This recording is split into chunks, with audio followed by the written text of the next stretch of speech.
And so we ask ourselves, will our actions echo across the centuries?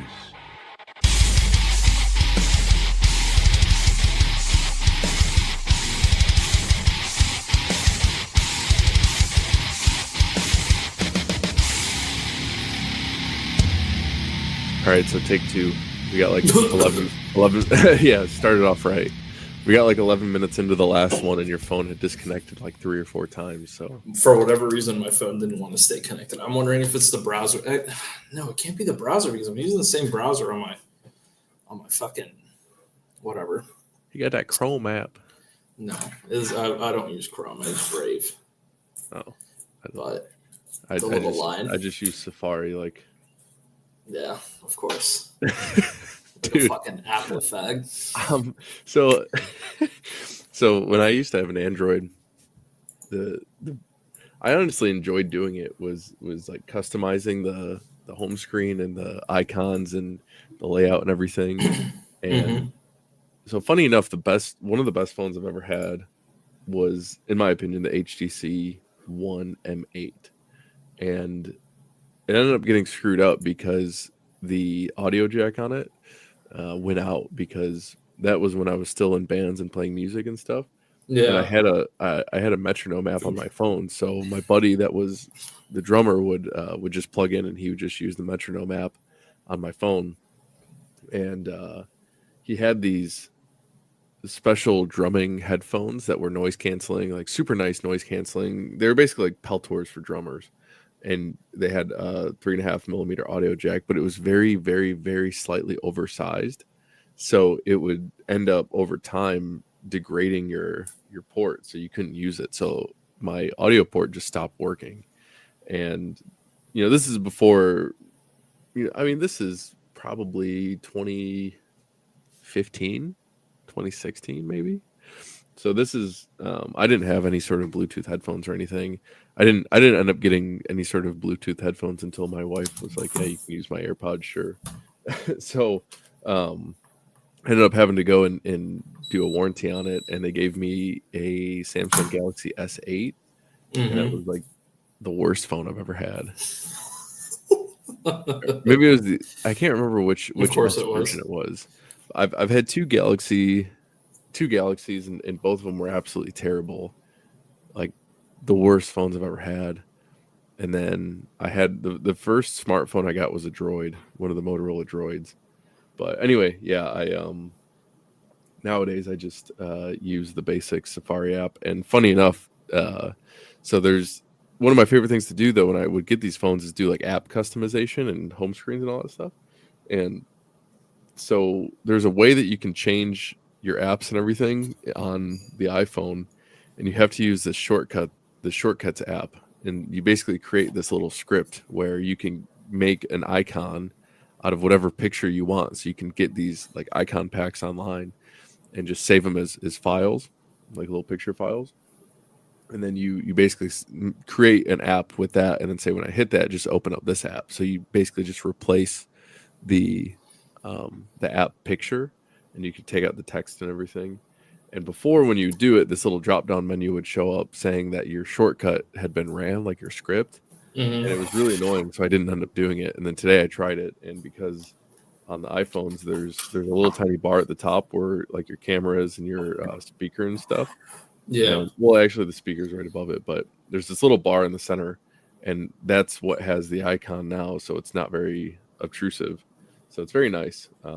And so I spent 20 minutes today while I was driving home to play with my home screen and my apps and stuff. So now I have a very very I'm sure the local deer population found out you were fiddling on your phone.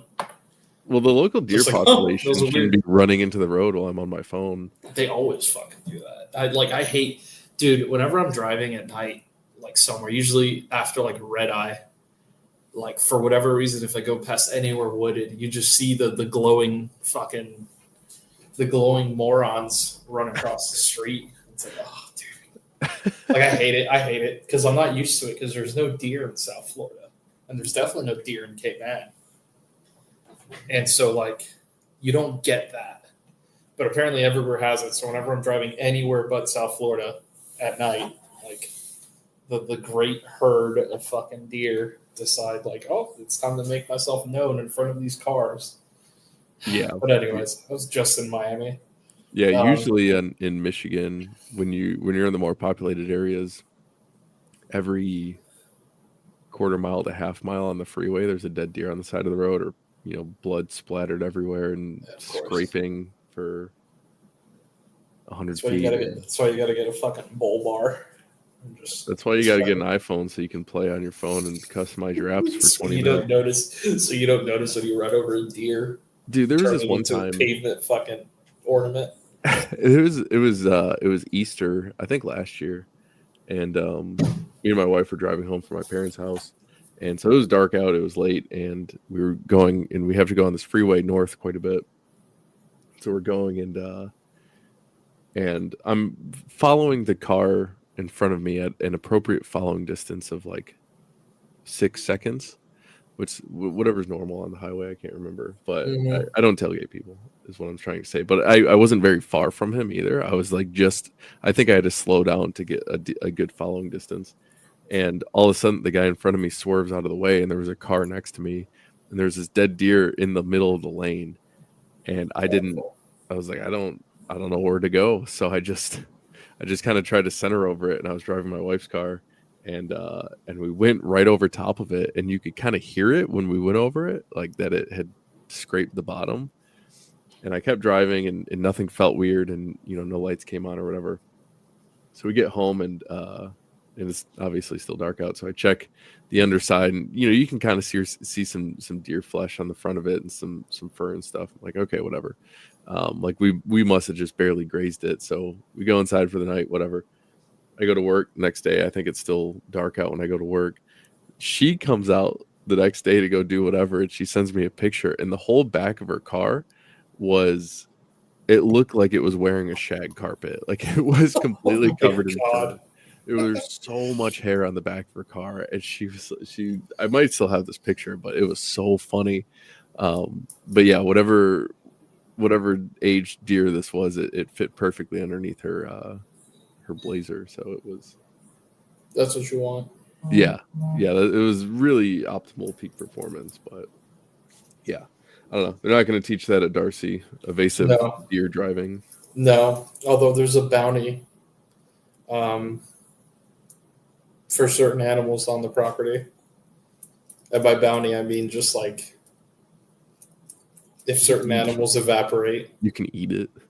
Yeah, I mean, you can eat anything you find out there. I'm not sure you would want to, but I mean, you can physically try and eat the raccoon that lives there, Ziggy. I yearn for the swamp raccoon. It's a fucking delicacy. You'd probably get shot at by a bunch of the people. Apparently, it's like a bunch of the people adopted it as like their de facto mascot. I was going to say the Darcy mascot.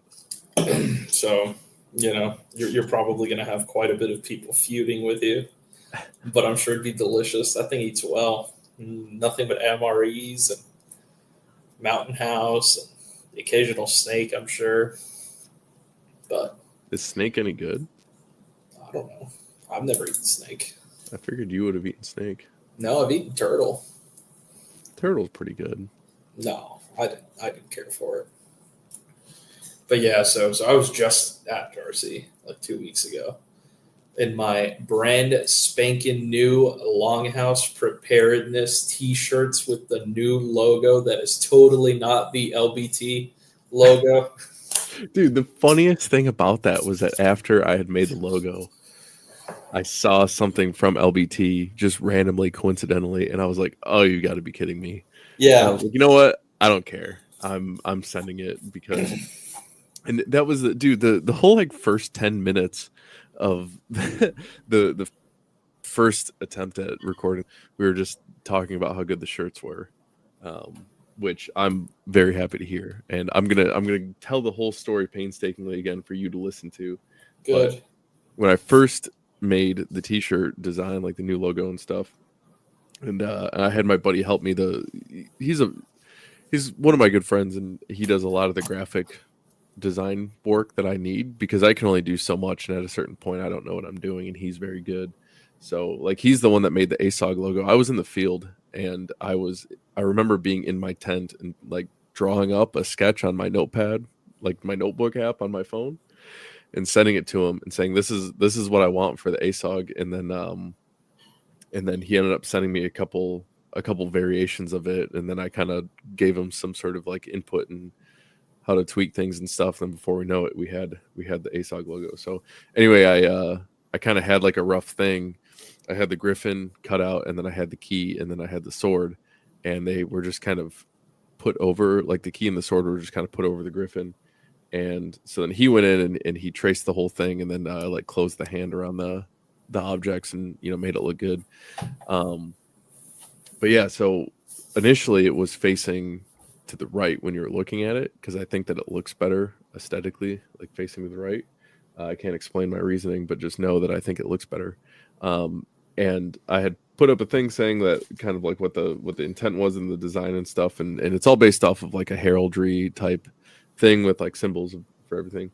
And this guy commented, and he was like, yeah, so in heraldry with your logos and your mascots and stuff, they're supposed to be facing in, you know, inward. So if you have a sword, they would be facing to the left, because your sword hand is generally your left hand. So it's facing inward, because it's basically, I can't remember like the exact reasoning for it. I think if it's facing to the right, it means like it's basically running away. Unless you have two animals that are part of a crest, then they face inward. And I looked it up, and I was like, oh shit, he's right. So then I ended up just mirroring the logo. And so the first handful of the shirts that were made were given to the Patreon people, because it was like an early access thing, and they could wear it and then let me know if the shirt sucked, and then I would just redo the shirts and the prints and stuff and send them a replacement. Because everything's drop shipped as far as that merch goes. Like all the patches are not drop shipped, but those things are drop shipped because it's way too much for me to keep up with. And everybody said that the prints were pretty good, which I was worried about, because the last two shirt designs, the prints were not very good.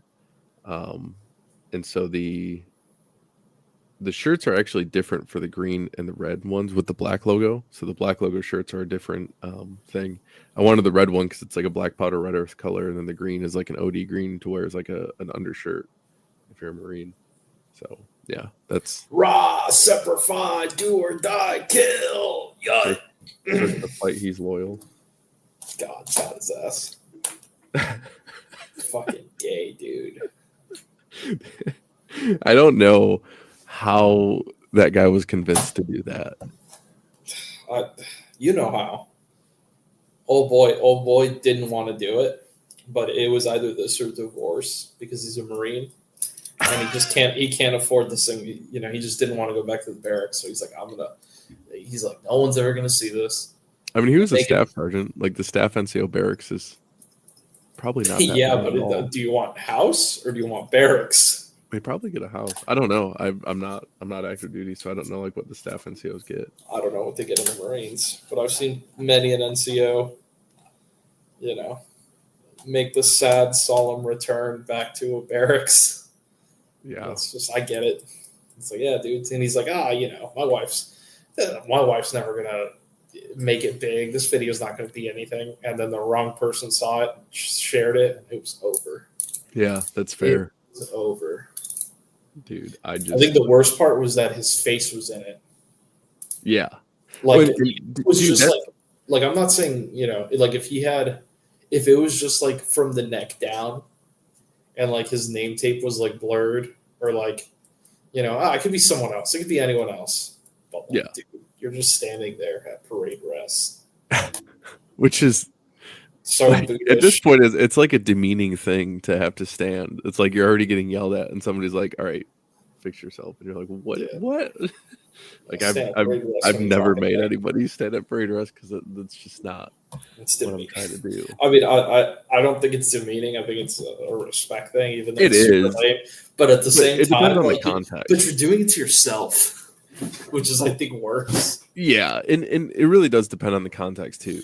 Like if I'm hanging out and some very new joined boot comes up to me and stands at parade rest, it's like one of those things where it's like, okay, like I see where you're coming from, and then I'll tell him like, okay, dude, you can relax, it's cool. but then sometimes you'll see somebody getting kind of chewed out, and then whoever's like yelling at them is like, "Oh, fix yourself." But you're like, "Ah, geez, he had to go there," so it's kind of funny. Yeah. But yeah, there was actually I'm wondering what kind of trouble that guy even got in, because when my unit I don't has know, been, but he fucked himself by letting his face get posted. That's yeah, all my unit has been on Terminal Lance like 2 or 3 times. I forgot about Terminal Lance. Yeah, me too. The dude's kind of, a little, he is a little gay, a little liberal leaning, a little bit, too left wing for me. Well, that's why I stopped following him. I mean, I like, even before I joined the Marine Corps, I would look at Terminal Lance like religiously, almost. Like, I would go there all the time.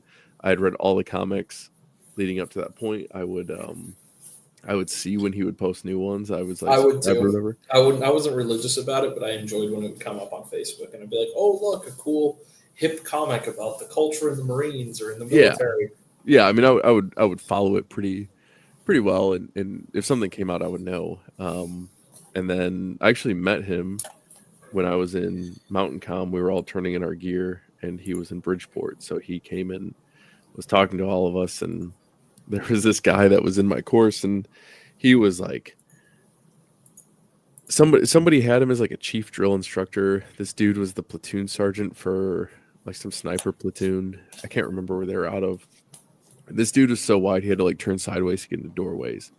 I mean, he had probably done, I think he had like 8 or 9 deployments as a sniper. So this dude was like, he would walk past you and you would just be tasting salt for a week. And he did not know who Terminal Lance was at all, which is still wild to me that he didn't know. He probably doesn't own a computer. He probably just smokes crack. He probably just eats pine cones and bark and all that. No, he was super chill. Like, he was in my tent because we did the winter package, so we'd have like little 4-man tent teams, and it was me, him. I was still a Lance at the time, but I was like a 4-year Lance Corporal, so I was pretty senior. And then he was a staff sergeant, and then we had 2 other Lance Corporals that were like brand new boot drops to some like active infantry units. So they were like brand new. Like, everybody was surprised that I was in 4 years and I wasn't a corporal or sergeant, even because at that time the promotion system for the reserves was pretty difficult to pick up. Like, all my buddies that I had gone to comm school with were already like corporals and sergeants, and I was like, yeah, whatever. But no, he was really cool. We would like, he was like, fuck that, like, I'm not shaving, because they told us not to shave, and he was like, good, I wasn't going to shave anyway. Like, we're in the mountains in the winter, why would I shave? And you could talk to him he was pretty chill. And he was like, because I even asked him, because somebody said like, oh yeah, that guy was my chief drill instructor. So between like 3 platoons, you'll have a chief who's kind of in charge of all of them. And he was like, yeah, that was, yeah, I did that for a couple of years. I was like, damn, like, when you went back to the fleet, was it was it hard to adjust? And he goes, not really. He goes, it's just a different context. Like, the purpose is different. He goes, and plus I'm in the field all the time because I'm with the, scout snipers. So he's like, you're in the field, it's completely different than when you're in garrison, and it's a completely different context than being in like Paris Island or wherever he was at, San Diego, I don't know. And I was like, yeah, that's the most sensible answer I've heard. But yeah, I can't. Anyway, we were on Terminal Lance, and because I brought him up because the Max guy came into our SIF like turn-in place, and this dude was like, who the fuck's that guy? And somebody was like, oh, that's whoever, he does this like comic and stuff. And he like kind of gave the backstory. He goes, he writes this deal. He goes, he was like just making fun. He's like, that guy's like deployed once, twice. He goes, who gives a fuck? All right, dude. But yeah, I was my unit was on Terminal Lance a couple different times, and the one time they got in trouble because their faces were in it and the guidon was in the background, so you knew exactly who it was and what unit they were in, and they were doing some goofy shit. And so they got in trouble, and they had to like contact him to get it taken down and stuff, and he did it, which is funny because there's like some of those boot pages where they'll post stuff. Yeah, they're like, no, can you take this down? And they're like, no. You put it on the internet. It's public. It's not your property anymore. You're the moron, not me. Yeah, exactly. No, that's funny. But yeah, dude's a fag. Yeah.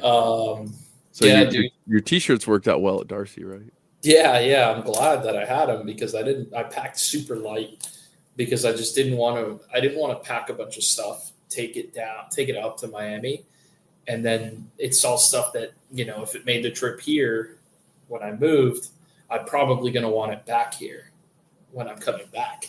Yeah. So, the weird thing about living in another country is that because there's no Amazon and there's no like huge department stores here, you tend to do your shopping in the States and then you just bring back suitcases full of shit. Jeez. And then of course I get stopped by customs because like, Lamau, where's your duty, like, yeah. Which, wasn't a big deal this time. Because I passed the speech check and they didn't give me any grief. What's the speech check? Is it just like? Well, so, they pass a certain amount. They're like, okay, how much you have to like fill out this form when you're on the plane saying like how much exactly you spent. And it was like my first time filling out the form, and it's separate if you're like a resident, which I have my residency status now. And so I got confused. And anyways, I was bringing in a lot of shit, and they were like, oh, what's this? What's this? And they didn't go through the whole suitcase, but like the lady was just kind of like asking me a lot of questions. And I had like rapid fire answers back that were all like good answers. So I ended up just passing the speech check and getting through no problem without paying any duty. Because of course it was all under $500. So very cool. But did you tell them that? Did you just show them your Instagram following, and they said, "All right, you're free to go"? No, I assembled my tomahawk on the spot and told her if she wanted to walk out of here, she would just let me through. No, just start rambling about like killing aliens and stuff. I just threw the tomahawk into the nearest pedestrian. It just exploded. Yeah, that could have been you. No, so anyways, going up, so I didn't take a lot of clothes. I took like some BDU stuff, some 511s, shit like that.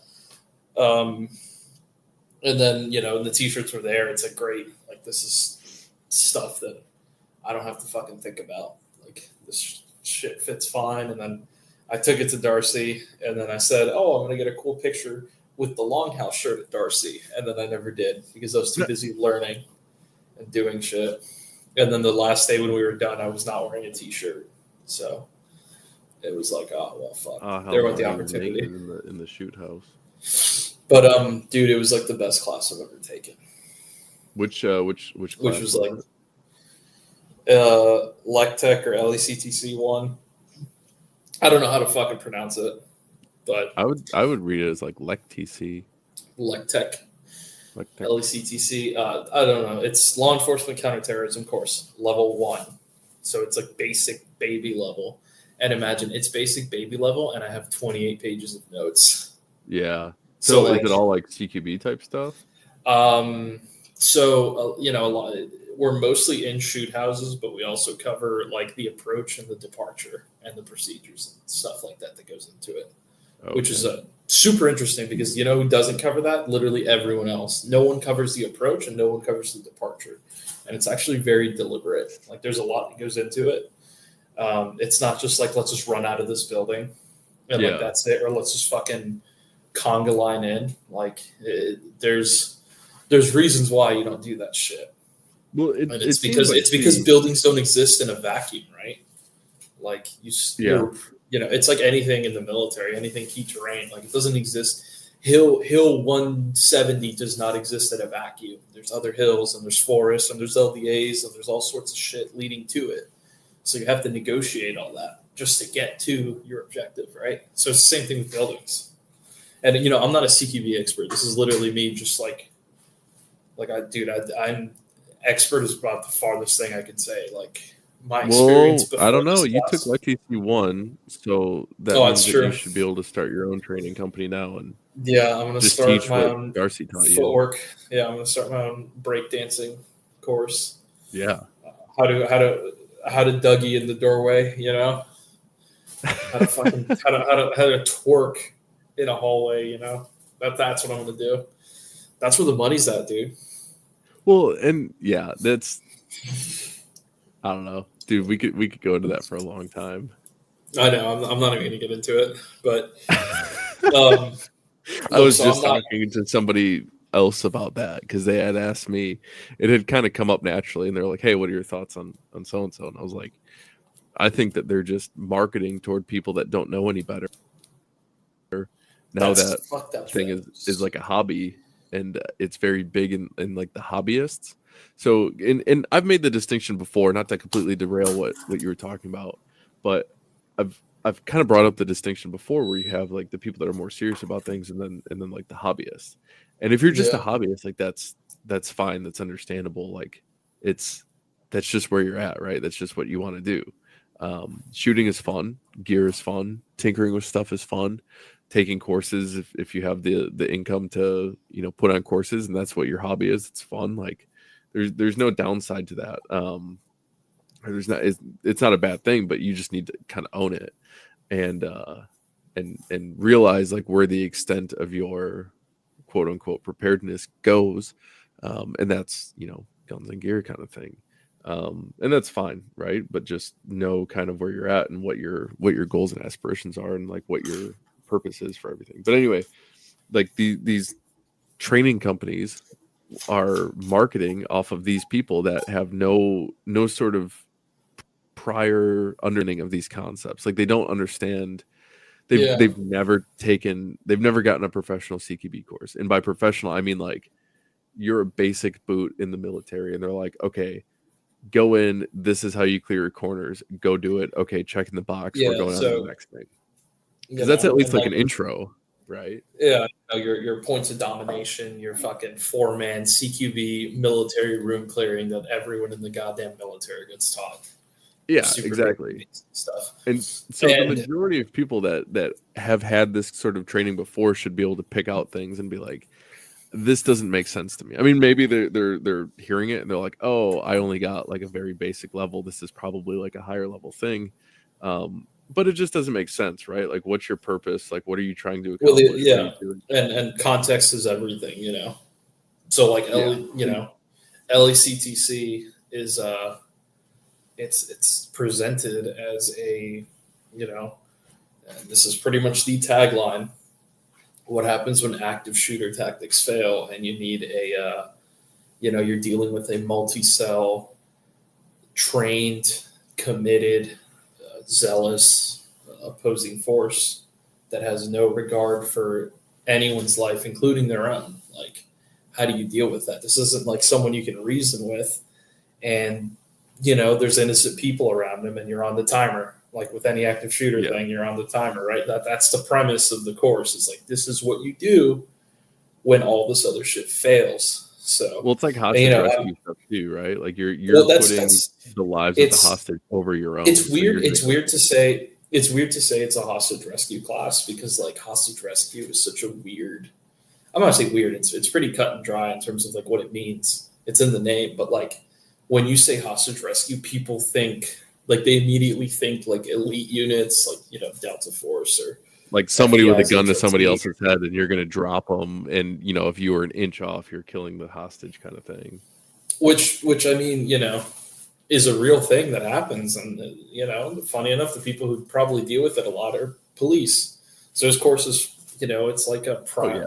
Yeah, I'm not even saying it's a primer to hostage rescue, but it's very much that level one is focused on like, how are you dealing in an environment where it's not a military environment where it's just you and the bad guys. Yeah. And like, if it's not wearing a US flag, it gets to get killed, you know, it's not quite that easy. And, you know, it was interesting. And the dudes in the class were all the other students, you know, were way better dudes than I am. They're like, you know, some of them are from some really harsh and busy departments. And so, you know, the one department had 7 dudes there, including like their captain of the SWAT team, which was like, holy shit, dude. And he's like, yeah. So I was talking to him and he was saying like, yeah, so we changed our procedures it's like about 80% of Darcy's procedures for our SWAT team in our department. And, he said, like, I'm coming here as the captain so I can see, where the sausage was made and I can have context for it and understand it. And and so a lot of these guys are coming here, and then, you got like local police departments in Darcy. I'm not going to like say like where all these guys are from, but needless to say, a lot of these dudes were pretty seasoned as far as cops go. You only had 2 patrol officers, and even them, they were from a pretty busy metropolitan area out west. So you've got guys that are dealing with these real fucking problems, and they're coming to this course, and they're shit hot, and they're about as shit hot as you would expect a random group of cops could be. And like, these aren't like these aren't your school resource officers. No offense to anyone who's an SRO, but they don't have that like reputation of like, oh, like, I'm so, just donut eating fucking loser. These guys are there because they want to be. Their fucking guns are all set up. Their equipment's all fucking set up. And these were, I guess the word to use is professionals. These guys were professionals. Yeah. And it was, you could tell how quickly they would learn and how quickly they would adapt. And it was super cool being in that environment again. And I'm, me, I'm fucking nobody. So just seeing all these dudes kind of go through this and learn it was super cool. But one thing you notice, and they harp on it in the class, but guys, this is the problem with simunition is guys, when they come into it at first, they think, oh, this is like airsoft or paintball, and I'm gonna fucking wing that trigger like crazy. And this is like one of the artificial side effects that I think is very interesting about sim rounds. So sim rounds are unreliable as fuck. Like, if you ever want to have a horrible day, like, just keep shooting sim rounds out of your gun. You're gonna get squibs. You're gonna get malfunctions, stuck cases. So I cleared 1 stuck case and I think 3 squibs throughout the week. One of which I pretty much it happened as I was test firing, and I went through the shoot house with nothing but a sim Glock, which was terrible. Like, it was fun, like, in hindsight, but it was fucking horrible because everyone's there with a rifle in their hands, and I'm over here with my rifle swinging on me, and I'm there with a fucking Glock with no light, no red dot, no anything, doing fucking Harries with my little Surefire handheld, trying to, cover my sector, do my job wherever I'm at, look out a window or go down the hallway, shit like that. And I'm doing it with a fucking Glock, and everyone around me's got a rifle. And it was like, Jesus Christ, dude. So the malfunctions are real, which means, number one, you got to know how your fucking gun works, right? You can't, this isn't baby's first, like, rifle course. Like, there's no hand holding, which is cool. Like, you don't go in there and it's like, okay, guys, we're going to, these are the 4 basic tenets of firearms. So you don't get any of that. Like, it's expected of you. Like, you're expected to fucking know this shit. They don't go over how to clear malfunctions because you're not a fucking child, right? So, and I think that was one of the coolest things about it. And, Tusk is kind of the same way too. You're just expected to know this stuff. Like, if you're here and you're spending this time and you're spending the money to do it, you should already have a basic grasp of manual of arms. And guess what? If you don't, you're going to learn pretty badly, because when 90% of the time you are shooting, it is in the dark. It is under nods in full kit, or not under nods, but in a gas mask in full kit, in the dark. And so you're doing all this shit, like, oh, fuck, I have a stovepipe, you better fucking be able to feel that and diagnose it, fix it real quick, or get out of the way. And it was cool. So you get all these malfunctions. And so the guys that are spamming the trigger, so I noticed, like, the first 2 days, the OP4, it's all opposed, right? You never go into the shoot house once you're in full kit. It's always opposed. There's always an OP4 in the building. And dudes would take fire from the OP4, down the hall or whatever. And these dudes are sending like 5 or 6 rounds downrange. And maybe 2 of those connect, maybe none of them connect. It's obviously case by case. If you're on the catwalk, you can tell, you can watch. But dudes are just, they're being very reactive and spamming the trigger and, paintballing it. Like, just, I'm going to send a bunch of lead that way. Well, in the class, they explain, like, hey, don't forget, Like, just because we're in a shoot house with concrete walls doesn't mean that you're always going to be in a building with concrete walls. You know, what are buildings in the US usually, what are interior walls made out of? And it's drywall. Is drywall bulletproof? No. So every time you pull that trigger, there has to be accountability behind it. You have to be able to explain every round you fire in court. So, you know, I started changing it to where, look at it this way. I think I went through 7 mags, maybe 8, not counting pistol mags, just rifle mags the entire week. And some dudes went through that much in like one night. So there's like a huge disparity. And it's not like I was trying to shy away from fighting. Like, I kept taking like rear security, because usually rear security is very busy. Like some jobs like that, I didn't really care where I was. But I did do that a few times. I kind of like volunteered for it, and it's not anywhere near the hardest job, but it is you always have someone giving you pressure. So it's cool. And even with that, you know, I'm not spamming rounds. I'm treating every one of these rounds like it's a real fucking bullet. And, you know, so you'd notice as the class went on, you wouldn't hear like a dude fire 6 shots. You'd hear him fire 2. And it was much more measured and much more controlled. And you can tell, like, okay, like, you know, you might be coming out of this building and you might have only reloaded once, versus like dudes burning through mags some of the nights,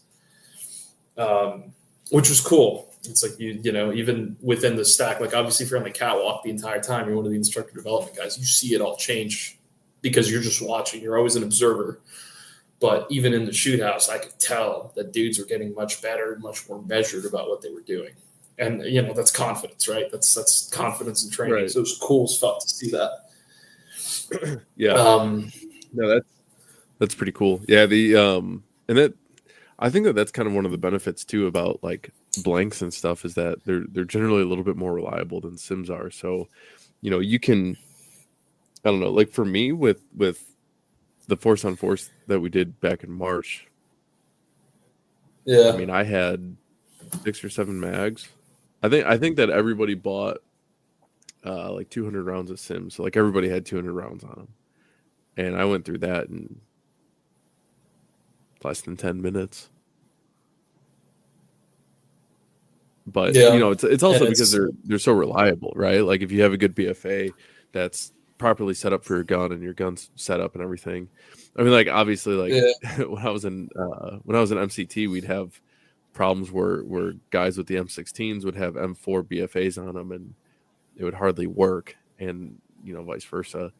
But you know, the BFAs that we had used, Dynamic Core, the guy that made them for Darcy for that one class, I mean, they work phenomenally. And so I have a video of a helmet cam of our whole fight, and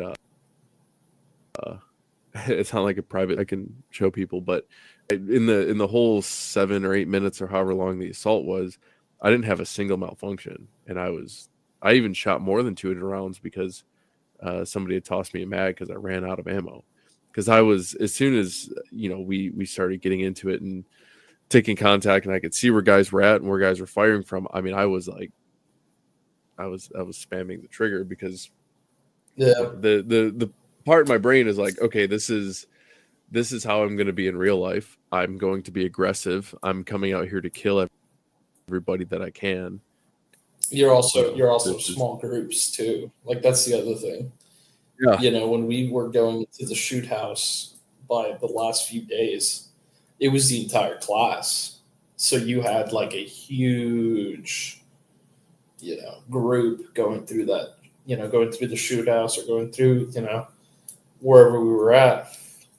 And like, it, you know, even with those numbers, like you always think something's a lot of people, and then like you start executing multiple tasks with that number, and then you're always like, man, I wish we had more people. Yeah, well, that's the thing that always surprises me too, is that there will be, you know, that meme of the thing where it's like just the picture of the 2 guys clearing the room, and they're like, man, I'm really good at CQB, an overhead view or like a layout of an entire house that's really big, and there's hallways and all these different avenues and different routes. It goes, oh, maybe I'm not. It's surprising to find out that a house like a very large amount of people, almost like I guess like platoon size. Like you're talking 40 dudes to go clear a house. To actually clear it. Like understand that there's like to thoroughly go through, clear it from multiple angles. Because that's the thing too, is that even if you surreptitiously breach a house, so you go in with lock picks or whatever, you can break the bolt, or you can use bolt cutters and break a lock and get in. As soon as you start shooting, guys are going to know that you're in there, even if you're using 300 blacks with 220 grain subs, very quiet. By the time that you start shooting, the guys on the other end of the house are going to know. And then by the time that you start shooting, move into the next room, you're prepping your next, you're prepping your gear, your all that stuff. Especially as soon as one guy gets one shot off, it's like, all right, everybody knows that you're here now. Yeah. Or they're at least alert, right? The atmospherics of everything have changed. So people are going to naturally do what they're going to do, and I'm not going to go run at these guys that are already prepped and all that stuff, especially if it's like a night mission and these guys are sleeping or whatever. They get woken up because of gunshot, and then they start hearing flashbangs go off and getting closer and closer. They're going to set up in the best possible angle that they can, and they're going to get ready. And even like there's an exercise every year called Raven X, which is like a MARSOC, kind of like a Robin Sage thing, where they'll take locals and do like all this stuff with locals, and you have like local actors and stuff. But it's a little bit more where like it's a little bit more to practice like FID, where you have them teaching military how to do a lot of the more advanced. Robin Sage is more like how to train civilians on how to do this stuff, because obviously the Green Beret mission traditionally is training the indigenous forces on how to be like a proper military fighting force. So anyway, my buddy was at Raven X, and he was saying that he would get down in like a corner or like next to a desk or something, and he would just be really still, and like the first guy would come in, go to his corner, this guy would come in, go to his corner, third guy would come in and go to the corner that was like basically behind him and look right past him, because he's just sitting still. And obviously at that point it doesn't really matter like what camouflage you're wearing or anything, but this is something that got brought up in the class, is like never move faster than you can process. Like, and it's kind of like, so what was funny is there were techniques later in the class that we learned that I wouldn't say techniques, more like just procedure. And dudes were just walking normally, like it was almost like a shuffle, and it looks fast as fuck. Like it looks like guys are just clearing this building like nobody's business. And you feel like you're going super fast when you're doing it. And then if you look at it from the catwalk, you just see guys just like kind of I'm not gonna say ambling, because it's not like it's without a purpose, but it's just like you're moving as fast as you can process, and just because of the techniques and the basically the SOP that you're following, like it's fast. It is fast, and it's clearing a lot of that structure pretty fucking quickly. No, it's not like super, Actually, no, it's probably the most ideal way to clear that building with the numbers we had. So it was it was gnarly. You've seen that video where you've seen the video of like I think it's like CAG A Squadron guy, where they get off the helicopter, they're using sims, and he just sprint full bore into this house, drops a dude in full sprint, like right outside the house.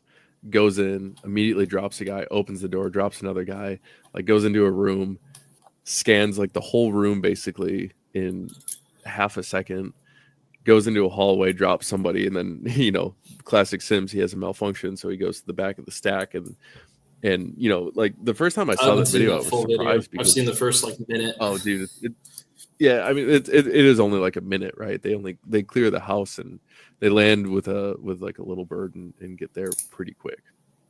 But the whole entire raid for them to clear this house for a team or whatever is only like, I mean, it's got to be less than 30 seconds. The whole video may be a minute.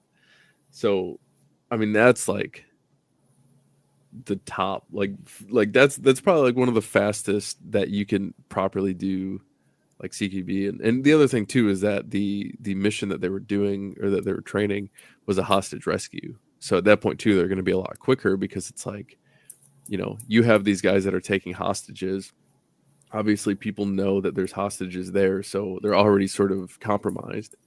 They're going to be on the alert. They're going to know that there's people coming or they're going to be waiting for people to come and, you know, rescue. Well, so that's the crazy thing, right? Is you know, I forget who was talking about it the other day, but it was the anniversary of the SAS. It might have been either someone at Darcy or it might have been someone online while I was there. But it was the operation to retake the Iranian embassy or whatever in London. The SAS, you know, like everyone's favorite fucking hostage rescue because it's like the first one recorded or whatever. And they were talking about, there's two stories with that. Number one, how the camera, the media attention completely changed how they were reacting, and allegedly they were under orders that none of the hostage takers, none of the terrorists should survive, and this came straight from the top, like the Queen. And you know, this is me telling you the story secondhand, so I'm probably misremembering it, but basically they were walking one of the dudes out, the terrorist, because he surrendered. And like they had to quickly like about face and push him right back into the building because they remembered like, oh yeah, dude, we can't do this out here because there's cameras everywhere and there's people watching. Yeah. But yeah, needless to say, I don't think that dude made it outside of the building. I think he got to walk out of it. He got walked right back in, and then he had to get carried out. That sort of thing. Yeah, like Australia moment. I mean, fuck, dude. Orders from the top, dog. The Royals, though, I'm not how it was told to me was the Royals were the ones that fucking basically said, like, yeah, dude, no Russian, dude, like, fucking no Iranian. no embassy in. Yeah, no fucking Iranian. But no, so the thing, this I read. Now I remember. I read it somewhere. And someone was talking about how, like, realistically, the fact that they were able to get the hostages out alive is like insane, because like this was like the first time or one of the first times this shit had ever been done, like ever. And a lot of it was just the resolve of the hostage takers to like their resolve just broke the moment that the SAS is like flashbanging fucking windows and like shooting dudes. And so as far as I know, they weren't all in the same room. They were kind of spread out a little bit, but like a lot of the guys surrendered. But the guy that was writing about this is like, they could have just as easily started just killing hostages. And it sucks because there's not much you can do. And so like, the speed part is what plays into that. It's like, well, if I get there faster, he might shoot one guy and then he might not shoot the other three in front of him. And it's shitty, but like, that's just kind of the reality of it. Is there's certain, like, we've gotten so used to expecting that, like, and media, a lot of media has it too. When you start talking about these teams, so like I'm reading Rainbow Six, the Tom Clancy book, which is great. It's all about counter-terror, hostage rescue, as seen through the lens of the 90s. And even in that, like, hostages are dead before the fucking raids even begin. So like already, like, you're starting off on a bad foot. But there's been like an escalation procedure to get to the point where you're sending in people like that, right? Like, well, sure, you ideally negotiate it down. The initial response is probably somehow somebody figures out that these hostages are taken, whether the hostage takers want them to know to get ransom money or whatever, and then they basically just are going to sit there and wait for whoever's able to be that liaison to end up getting them the ransom money to make contact. And then from there, like, they're going to try to, because obviously the ideal situation is, okay, they have hostages, we give them some money and they nobody gets hurt and they fuck off. And then, we can catch them in a few months while they're hiding in Africa. And there's no hostages around, and we just fucking decimate them with the drone strike or fucking strike force or whatever you want to call it. Yeah. And the level to get to the point where you're sending in a team to go in and basically charge the target, kill everybody that they can on the way to the hostage, and then worst case cover the hostage with themselves because they're wearing body armor. Is like, that's it. I feel like it takes a lot to get to that point in the first place. Yeah, but I mean that's the direction terrorism's gone, right? I mean, straight to the top. Well, no, it's 0 to 100. Well, I mean, look at the type of fucking terrorists that there are now. They're always hot. It's a pretty common thing that they're hopped up on drugs. They're fucking, religious fanatics, and this is to say that like being religious is a bad thing, but I'm just saying like these dudes are so. And I mean, like a Muslim terrorist, dude, he's so committed. He's so fucking committed, whether it's like real commitment or like just the immense social pressure of like the position that he's placed in. Like, dude, you can't fucking surrender.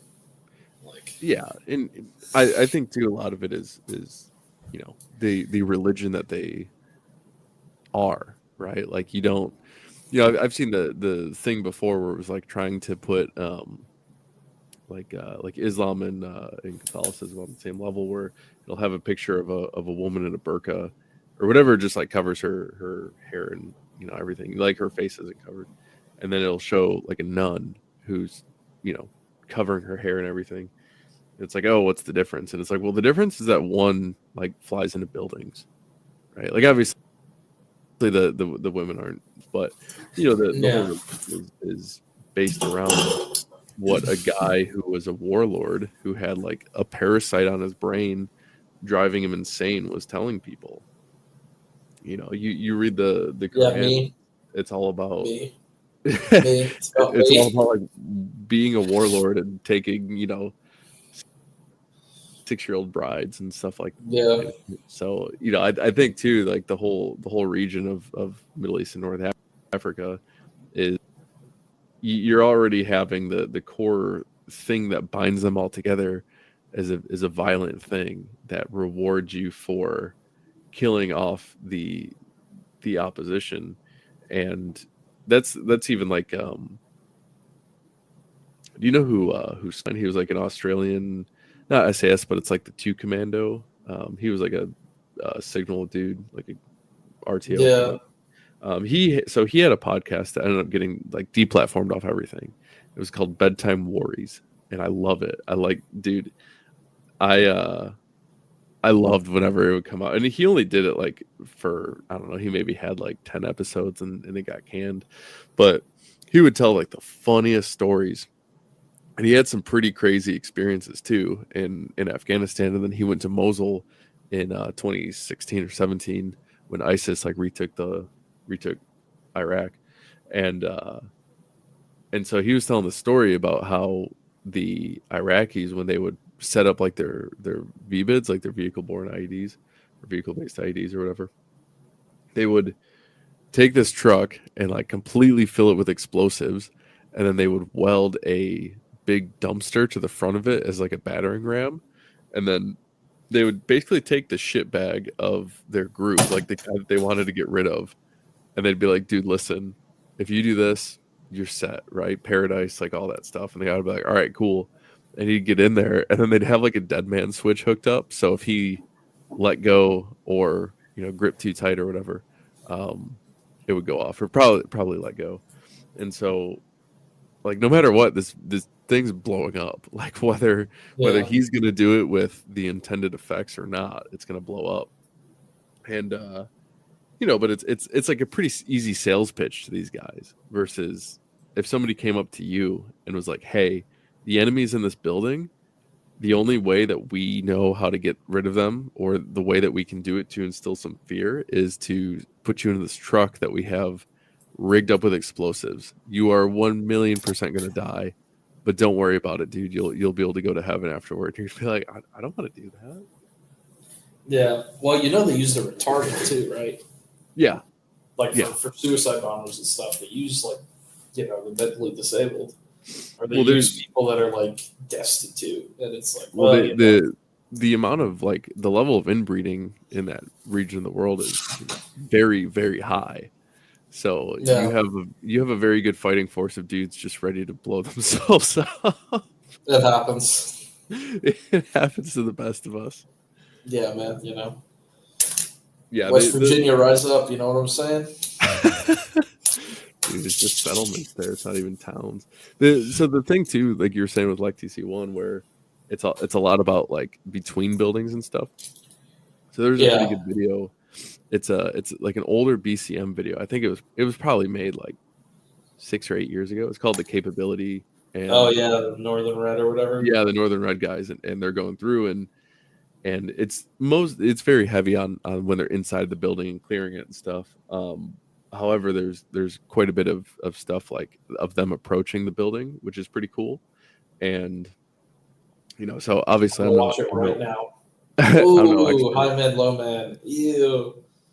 You know what? I can't see. This is the problem when you. So like, we learned that high man, low man is not exactly the best. What do you mean high mag, low mag? When high man, low man. So when you go around a corner. Oh, and I don't want to get into procedures. I don't want to get into stuff from the class. But we were taught that we were encouraged to try and test it. That high man, low man is very, very bad if you're the low man. Well, because not only are you in the front, but you're directly in the arc of fire of where the fuck those bullets are gonna go.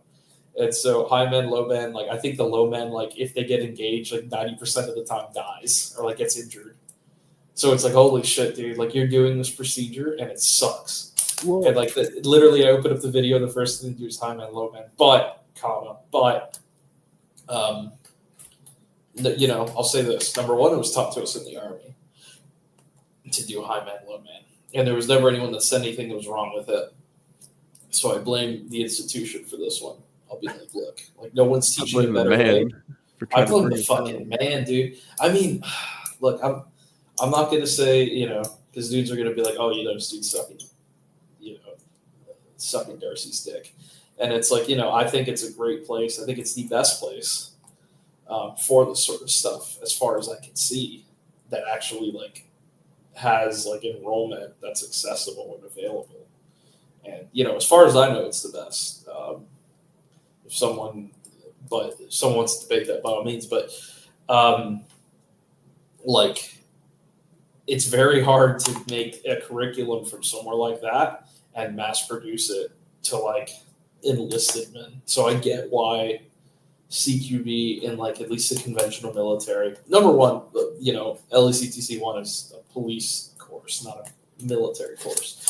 But like number two, curriculum like that's going to be pretty hard to sell to big army because like, oh shit, our instructors now have to delete everything in their brain and relearn it this way because this way's better. And it's just very hard to convince post 9/11 U.S. military to do that. Like, you could probably do it with the Marines easier than you could do it with the Army. Like, I believe that. And I think soft units don't have any issue with that. Like, if they wanted to fucking go to somewhere like Darcy and change their playbook. A lot of the time, too, like, soft units will get, like, competition shooters to come in and teach them how to shoot better. Yeah. And so the other thing, too, that's kind of interesting is that when you look at the difference between the Army and the Marine Corps and sort of their modernization with gear and everything is the Marine Corps is moving toward getting a lot more of like off the shelf stuff, where I think the Army is trying to get more new stuff tailored to them that they can like that kind of revolves around them. So even look at the new helmets, right? Like the Army has started issuing out these new helmets that are just a monstrosity. Yeah. And it was made purposely for the Army. Like there was no demand for this helmet outside of them. And then the Marine Corps just started buying regular Gentex helmets, regular just Gentex high cuts. And, night vision wise, like the Marine Corps is going to PVS 31s, which is, an off the shelf thing technically and has been in use for years now at this point. Like, I don't know.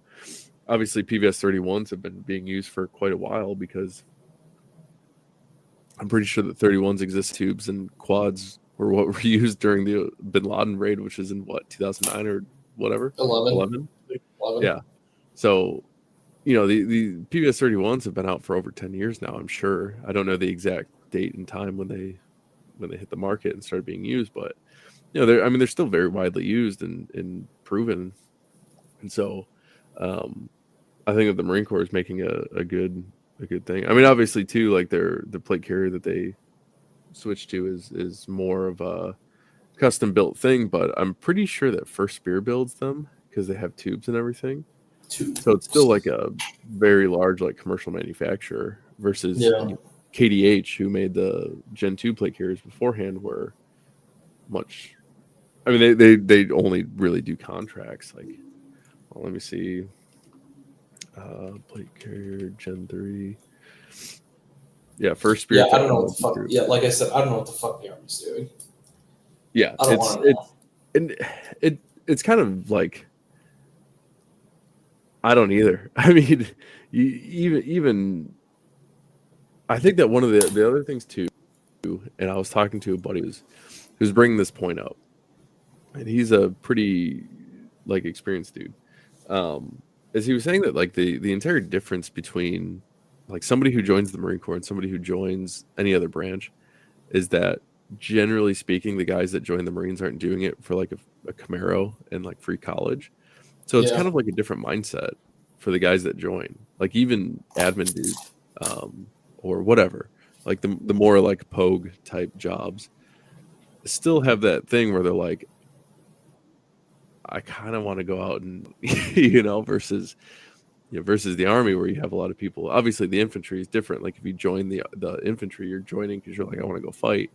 But you have a lot of other jobs. And so it kind of gets wrapped into this whole thing where there's like a cultural difference between the Army and the Marine Corps, because the Army has a much wider variety of people that have different reasons for joining, versus the Marines are like, the overwhelming vast majority of people that join did so because they want to experience combat in some regard, right? Whether they're getting a diet version of it at a fob in whatever country, or they're actually out there like dropping dudes. So I think that it is very different in I'm not necessarily sure how that would translate to gear and how they go about gear and stuff, but who knows, right? Maybe the guys in charge in the Army and for the direction going to new gear and stuff found themselves in that position, and they had joined the Army for career reasons, and they never went to like a combat type unit or anything. I mean, who knows, right? I really don't. Well, the United States military has more officers now has a worse ratio of officers to enlisted.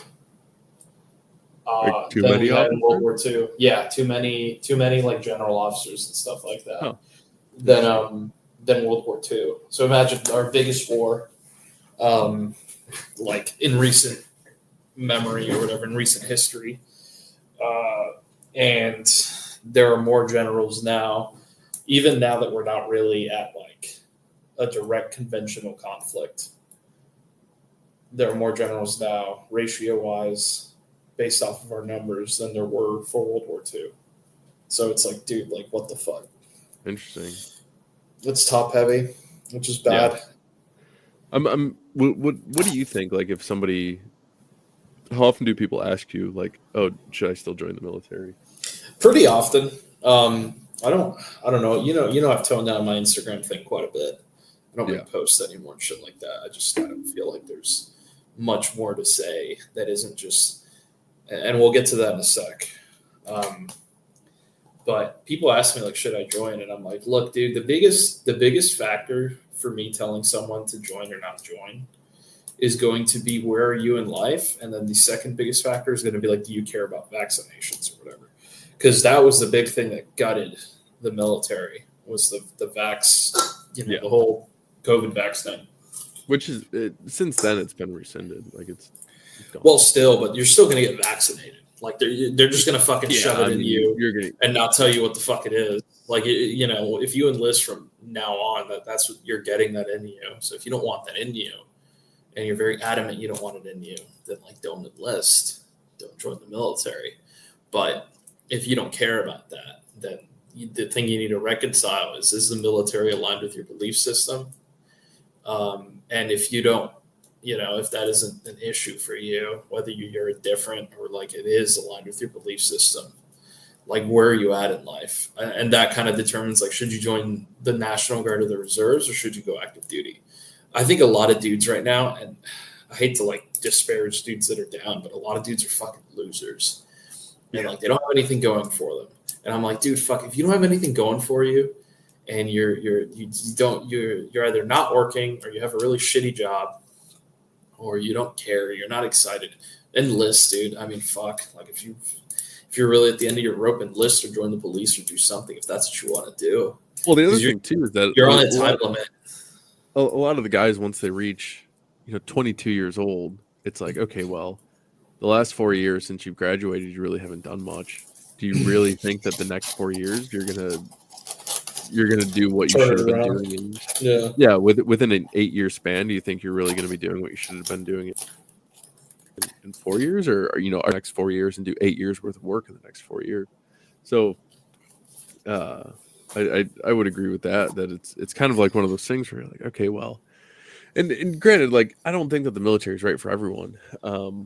I think that there are a lot of people that would qualify to join, as far as like their health and all that stuff. Because I mean, that's the other thing too, is that I'm kind of surprised that the low percentage of Americans that are even eligible to join, like military age males that wouldn't be allowed to join.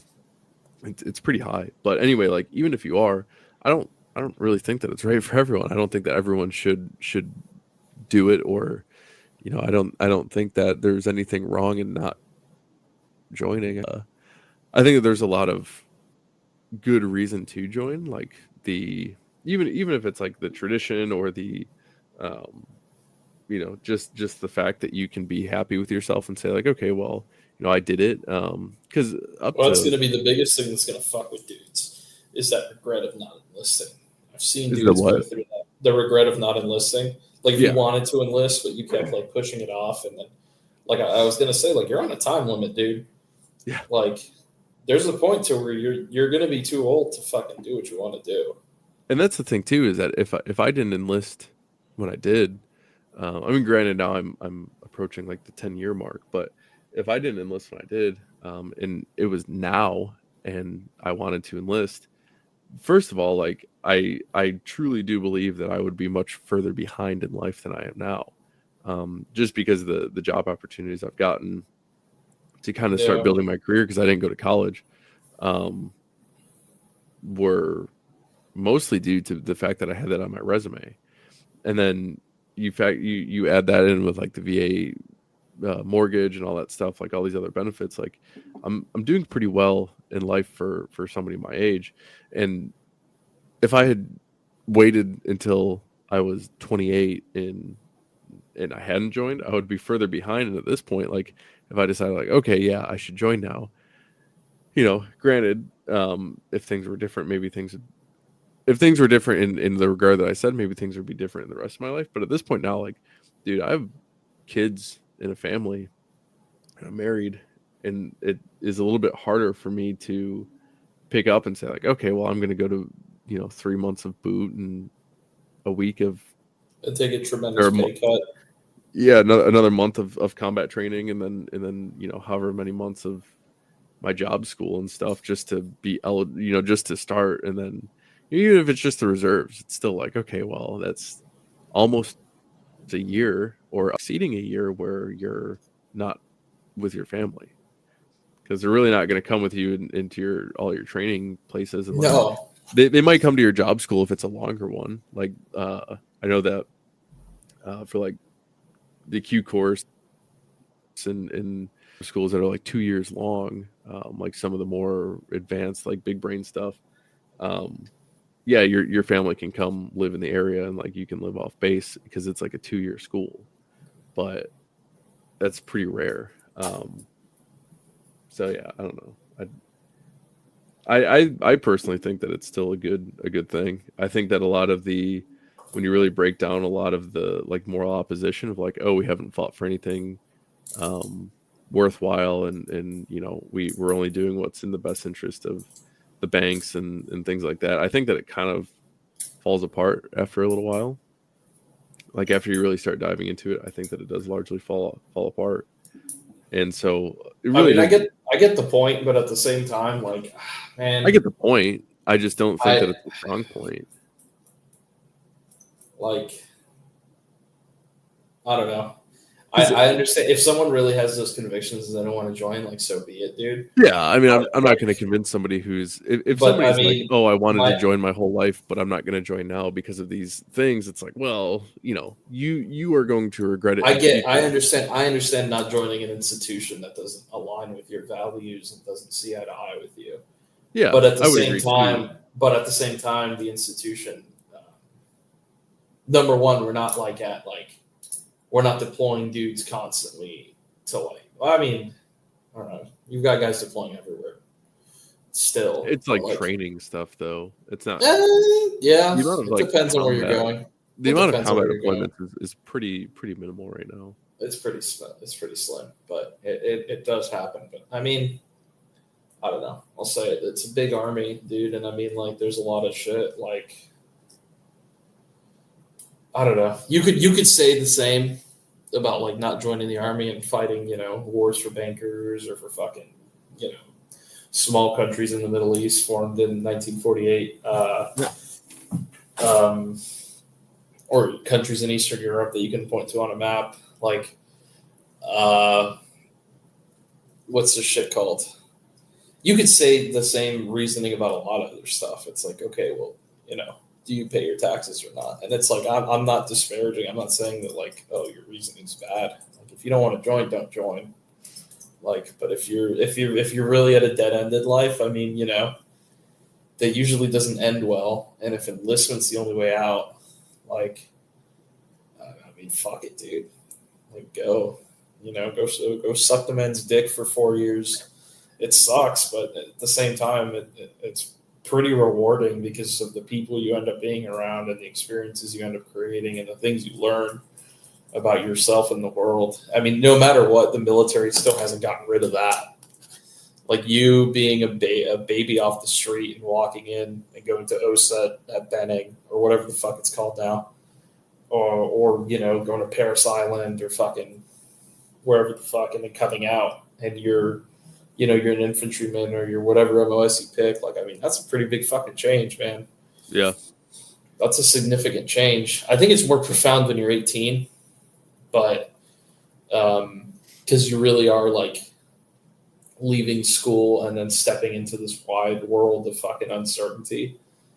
Well, that's the thing too, is that person on the other side, but like, guys that are a little bit older, they generally progress a lot faster too. Well, yeah, because you're not a fucking moron. Well, yeah, you're already setting yourself above your peers because you're more mature, and you're generally, you get a little bit easier of a treatment if you're talking to a 21-year-old who's in charge of you and you're 21 versus you're 18 and the guy that's in charge of you is 20 or 21, but he's already gotten 2 years of experience or 3 years of experience. He already knows what's going on. He already knows how to do everything. And he has, that additional life experience. So it's, there's a reason why guys that are a little bit older progress a lot faster because they're a lot more mature. If you're like 18 or 19 or even 20, it's like, you're really not that mature. I would even go as far as to say that you really don't start to become like more mature on average until you're like 24, 25. Yeah, I agree with that. Even that might be a stretch. I would say that the biggest jump toward maturity is obviously like getting married and having kids in that order. What's the responsibility you're given, right? Well, yeah, and it's the thing where you suddenly realize that the world isn't about you, that all your choices that you make aren't about you. It's about the people that are in your care first. Mm-hmm. And so like, actually, just the other day, it was kind of funny. I was talking to my boss for the Marines, and there was I don't know. What's that? John Marine. Yeah, John Marine. I was talking to John Marine, and he's a bit older than me. I think he's probably got like eight years on me, or something like that. Anyway, so he's married, doesn't have a kid. Like, they don't have kids. I think that there's like something medical that's contributing to them not having kids. Because he's one time I asked him, I was like, "Oh, do you have any kids?" And he was like, "Oh no, we wish that we could, but we can't." And I just didn't push it any further. Yeah, because it was obviously like kind of a sore spot. Like I could tell when he said it, like it was kind of a thing. But anyway, so he called me because I'm getting ready to go to this course, and we're trying to hash some stuff out and figure some things out and some last minute deals, and I have some tasks I need to do before I leave and whatnot. And so we're talking, and he always starts out, he's like, "Oh, how are the kids doing? How's the wife doing and stuff?" Because there's actually, like, we did some training thing on the other end of the state, and we spent the night there, and then on the way back, because I live kind of near base, we stopped at my house because my wife had made like a brunch kind of deal, and so we stopped and ate and then went down to base because we were traveling, so it's like we kind of have the freedom to show up when we desire. Plus he's like a major, so he kind of do what he wants. And so he's been to my house, he's met my family and stuff, thinks that they're all wonderful people. So he'll ask me like, "Oh, how's the family doing?" And he was like saying like, "Oh, it's crazy that you have 2 kids. Like I can't imagine being a dad, let alone a dad of 2 kids." And after we had gotten done talking and everything, I was thinking about it, and I was like, in a lot of ways, it's kind of like being an officer to a degree. Like he went to Afghanistan, and he had a team under his command, and every decision that he had to make was, okay, how is this going to affect the team? Is it going to be in a good way or bad way? Am I going to have to make the hard decision that isn't going to be the popular one, but ultimately it's going to be for the best, for all of them to get home and to be safe? And I would say that like if he were to ask me again or bring up that point again, I'd probably say like, imagine that you had all your Marines that you had like on your deployment, and they're starting over. You hit the reset button on them, and you have to raise them to be how you wish that they were on your deployment, right? Like even if they were completely stellar, you have to get them to that point. Or if they were really good minus 1 or 2 small things, you have to try to, nip those things, kind of deal. Like it's sort of the same idea, right? Like you have these constant stream of like decisions that you make on a daily basis that you realize like, oh, I used to make this decision before I had kids, and now that I'm making this decision with a family, like I realize how selfish I used to be. And it's not even selfish in like a bad way. It's because at that point you were the number one. You didn't have anyone. Yeah, there was no one else that you were in charge of. Yeah, it's not like a bad selfishness. It's just like a default. Like by default, you are going to look out for yourself, and then you have these people that you care for very much, and you have to make these decisions for them, and you have to think about how it's going to affect them. And so, yeah, it's interesting. But yeah. So, anyways, this is how. That's how you clear a house. This is how you clear a room. I think that this all started from High Man, Low Man. It did. It started because I pulled up that video, the BCM one, the capability. Yeah. And the first thing they do is High Man, Low Man, which fucking kills me. But, ultimately, to rehash what I was saying, I can't be mad at someone in an older video fucking doing some shit that I think is stupid now. Because, like, dude, okay, when was this video made? Let me see. When was this video published? 6 years ago. Dude, 6 years ago, man, like I guarantee you a lot of dudes probably still thought that like point of domination CQB was like the fucking bee's knees. Or that like directed threat was like the bee's fucking knees. So, not saying that they're terrible, I'm just saying like dude, like if you look at the manuals and what they say for CQB in the Army, it's like, Jesus fucking Christ, man, this is like this isn't bad, but like it could be better. Well, I think that's kind of one of the things too between that kind of sets Darcy apart is like, I think that there are a lot of instructors that they have these courses, and they might say like, oh, I was in the Army, in 2009 and saw a bunch of combat or whatever, or take it a little bit further, and guys that are saying like, okay, well, I was in special operations, or even when you get to the guys that are like prior CAG or DevGuru or whatever, or guys that have a lot of deployments under their belt and did a lot of the stuff and have proven themselves as being very proficient. It's like, okay, that's good. Obviously, that's a good starting point. But where are you progressing to? Because every single day, like, people are coming up with new techniques to do these things and new methods, and they're practicing this stuff in real world environments to the point where they're finding like, okay, well, we were taught this thing. Maybe we started doing it this way because of XYZ factors that started coming up because of the new style of warfare. I mean, you even think about like, the Ukrainian-Russian conflict, like procedures are written has changed just because of drones. Yeah. And so you talk to somebody who all their combat experience was 5, 10, 15 years ago. They don't know anything about that. They might have the idea, like, in Mosul in 2017, they had drones. And so you talk to some guys that were in Mosul or Iraq then and were fighting, and it's like, okay, well, yeah, they had drones, and we hear the drone whirling, and we would know, like, oh shit, this is either an observation or we're going to get smoked. So I think that was kind of like one of the biggest time, like that was the new instance of it. But a lot of the guys that went to Mosul don't have a whole lot of combat experience unless they were in some sort of like very high level teams doing spooky stuff. But well, the thing is you always have to, at the end of the day, any tactic you learn has to be able to function opposed. And you have to kind of set the metric for what this function mean, right? Yeah. So, because like some dudes will swear that, if you get hit by a UTM, like you've lost. And like, yeah, that's probably a pretty accurate way of looking at it. If you get hit by a sim round, that'd be a real bullet, you fucking lost.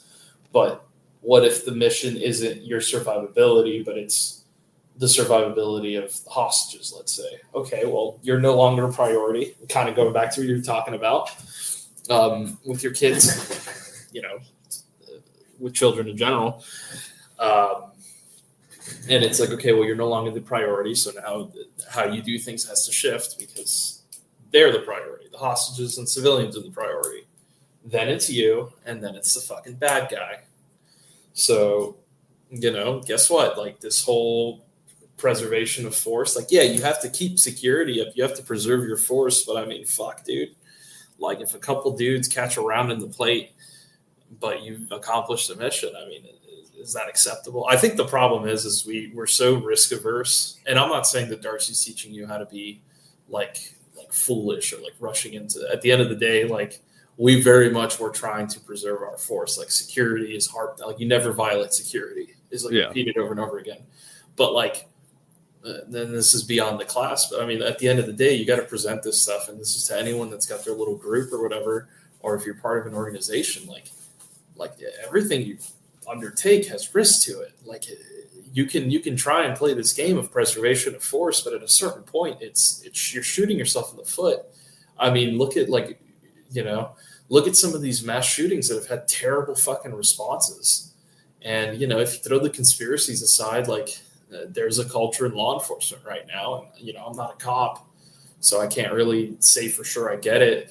But I mean, looking from the outside in, there's a culture of everyone comes home. We all go home, and it's like, I get that, dude. But like if you as the officer have priority of life over the hostage, I don't want you to be conducting hostage rescue, dude. I don't want you doing this shit. Like, dude, fuck, man. Like, you're a public servant, man.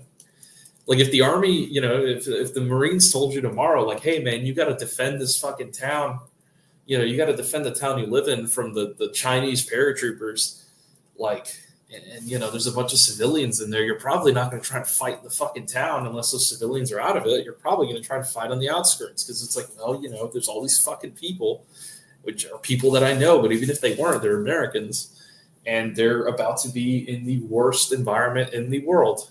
And, if I prioritize my Marines over those people who don't really have a say in what's going on, you're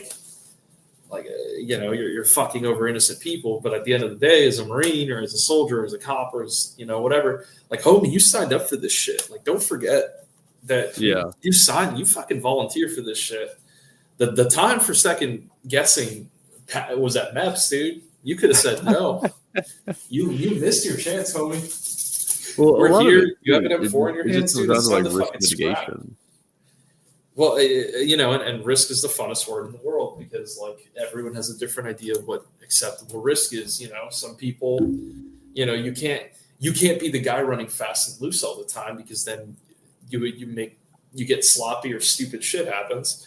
But you can't be the guy wearing a fucking life preserver to walk outside, like that South Park episode, because, like, dude, like, okay, yeah, sure. What if a flood comes through? Yeah, motherfucker, but we live in the desert.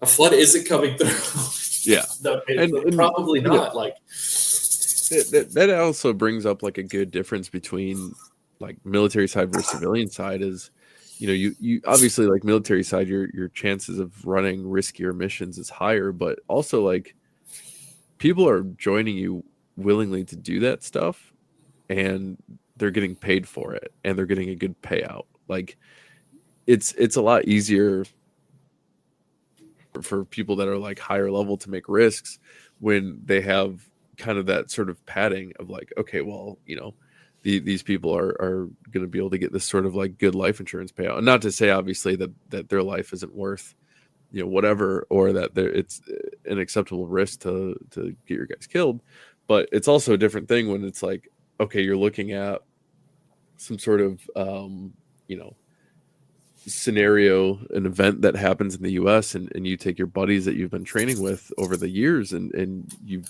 become very, very close to them, and they have families, and they have, you know, kids that rely on them and all that stuff. And then you're looking at something that's not really that strategic of a piece, and then you're like, okay, let's go take that. And it's like, okay, well, even if you suffer one casualty, well, that guy is probably doing a lot more stuff at home because we're in more of an environment that's you know, a little bit harder to live in, right? Like, even if you have power and stuff like that, it's like, okay, well, power outages are more common. Water might not always be clean, so you need to, you know, the amount of labor that you need to do at home is a lot higher versus, you know, okay, we're in a military and some sort of large higher up is moving, you know, little pieces on a board and wargaming, and he's saying, okay, well, this town is extremely strategic, and this is where the you know, military force that we're fighting, whether insurgents or whatever, are training and making bombs and IEDs that are blowing up a ton more people, and doing this stuff. So we need to send in, you know, a company or a battalion, or, you know, 10 battalions or whatever to go clear them out. And we're probably going to take these percentage of casualties, but this percentage of casualties is much, much, much less than if we didn't take this town and they were able to just bang out these IEDs and plant them and kill more people. So, like, your risk assessment, like your risk mitigation, I'm sure the Army calls it the same thing, but like ORM, like operational risk management. Yeah. Like, the context is going to matter a ton. Yeah. Right. If you're like, we have to do this really dangerous fucking thing, because if we don't, what's coming is going to be 10 times worse than even if we failed this dangerous thing. You know? And it also depends too whether you're like a uniform military, like a uniform fighting force, versus just a group of dudes that are armed and have kit and have trained with each other. Like, you're not really, you like a non what's it called? When like you're not uniformed, something irregular, no, non something party. I don't know. Anyway, yeah, essentially like a guerrilla type fighting force, or a group of you know, dudes that are just non-state actors. That's what I'm thinking of. Oh, okay. If you're like a group of non-state actors, like, you can accept not taking risks as you can accept not taking the risk more often, because it's a lot different if you're like an invading force in a country that's looking to kill you, and you're uniformed, and you have these large, you know, logistic chains that you're trying to upkeep, and these large you know, camps or bases that you're trying to defend and all that stuff. And it's like, eventually, if you don't take risks, like, you're going to get overrun and you're going to lose, and you're there to win. And the moment you pick up a rifle to fight as part of like a campaign or for anything, your sole intent should be to win. I mean, if you're not there to win, then dude, don't pick up the fucking gun. Like, you know, and there's a problem that you can see in social media is the infantilization of fucking carrying a gun. And I'm not trying to say like, oh, you guys can't joke around. You got to always be a hard ass. But I mean, at the end of the day, you're still fucking like, if you ever have to use that thing in anger, it's a competition for your life, homie. Like, it's not, you know, I mean, if your life's a joke to you, then by all means, you go be a fucking nihilist somewhere else. But I mean, for the rest of us, we'll just take it seriously and fucking do our best, and you know, then do 10% better than that. And that's something too that I've noticed, like it stood out, and I think that you were actually the one that originally made this point, like a while back about how, you know, like I think that you had put it in like Discord or something, but it was like what's that? I said probably. Oh, it was like a handful of dudes sitting around a table, like playing cards or something like that, or just doing whatever, and they had like kit and helmets with nods on them and stuff like that. And you had said that it kind of removes the aspect of violence from the stuff. And I know exactly what you're talking about. Yeah. And it's a fucking staged picture overhead of some dudes in full kit playing fucking cards. Yeah. And it's an infantilization. You're fucking making this into a game, dude. And that's where it goes back to like the hobbyist thing, right? Like if your hobby is guns and gear, and you know that's what you do, and you take courses for fun and whatnot, and you're like, oh, you know, well, on the off chance that something bad happens, I guess I'm a little bit more prepared than the average person.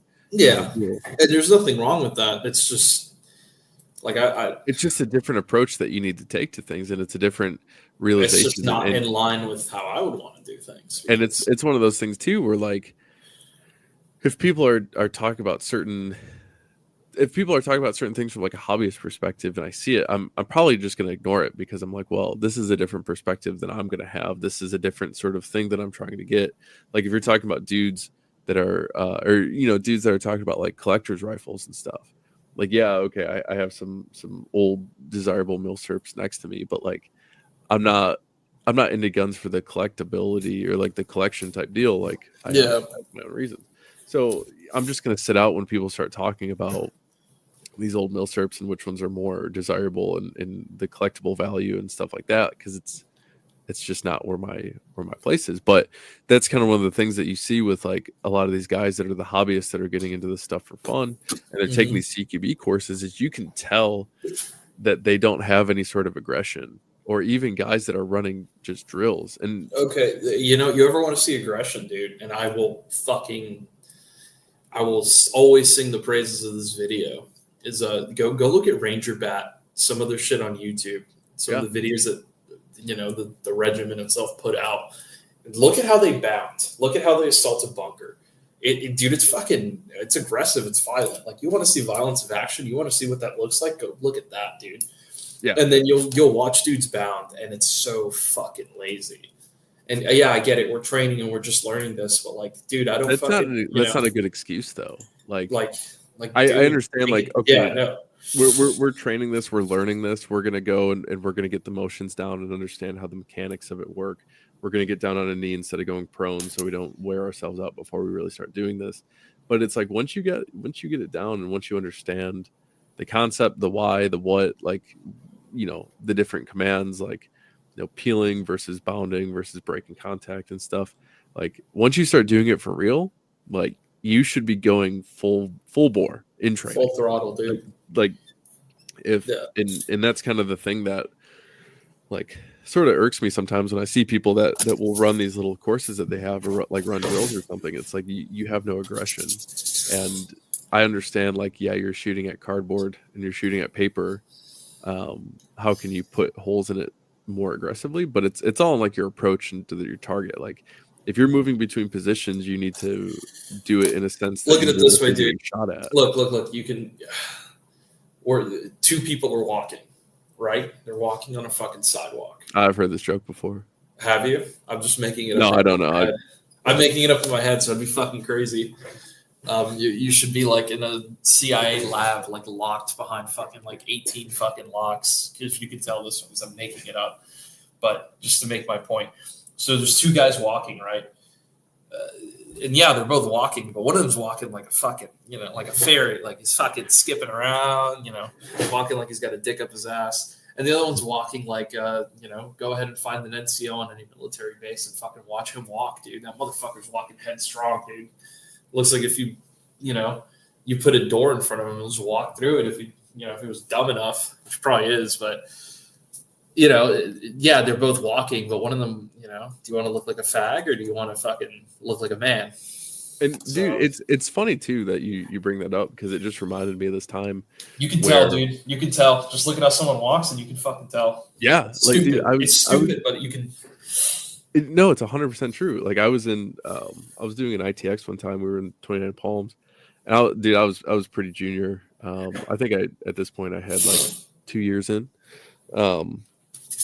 And so in 29 Palms, like you're in California, so they have a thing where like if you spill diesel or anything like that, you have to take the environmental approach and you have to dig like a foot around the stain and like 3 feet down or something and put all this sand into a garbage bag. And you have to take it to main side and dispose of it properly. And so on the fuel cans of for the diesel, there's an apparatus that goes on the end of it that's like a long tube, and everybody calls it a donkey dick. And it has like this little lever on it that kind of, secures it to the spout of your fuel can, and then you can, fuel up your vehicles. And so I'm standing there with this dude, and he's fueling the vehicle, and I'm sitting there talking to him. And he hadn't put the thing on all the way, or it was like kind of crooked or something. So he put a little bit of pressure on where that connection was, and it just broke off. And he spilled a bunch of diesel on the ground. And we're like, oh shit. So we don't want anybody to come up and see that we had, clearly diesel because it was right underneath where the fuel goes. And it was a big wet spot in the sand. And the sun was kind of going down, and we saw somebody walking toward us. And dude, we both thought that it was like a staff NCO or like a senior NCO because just the way that they were walking was because you walk like a man. It was like the presence of how they were walking, and we were like, oh fuck. So we started like kicking dirt over to try to cover it up and not make it super obvious that that's what we're doing.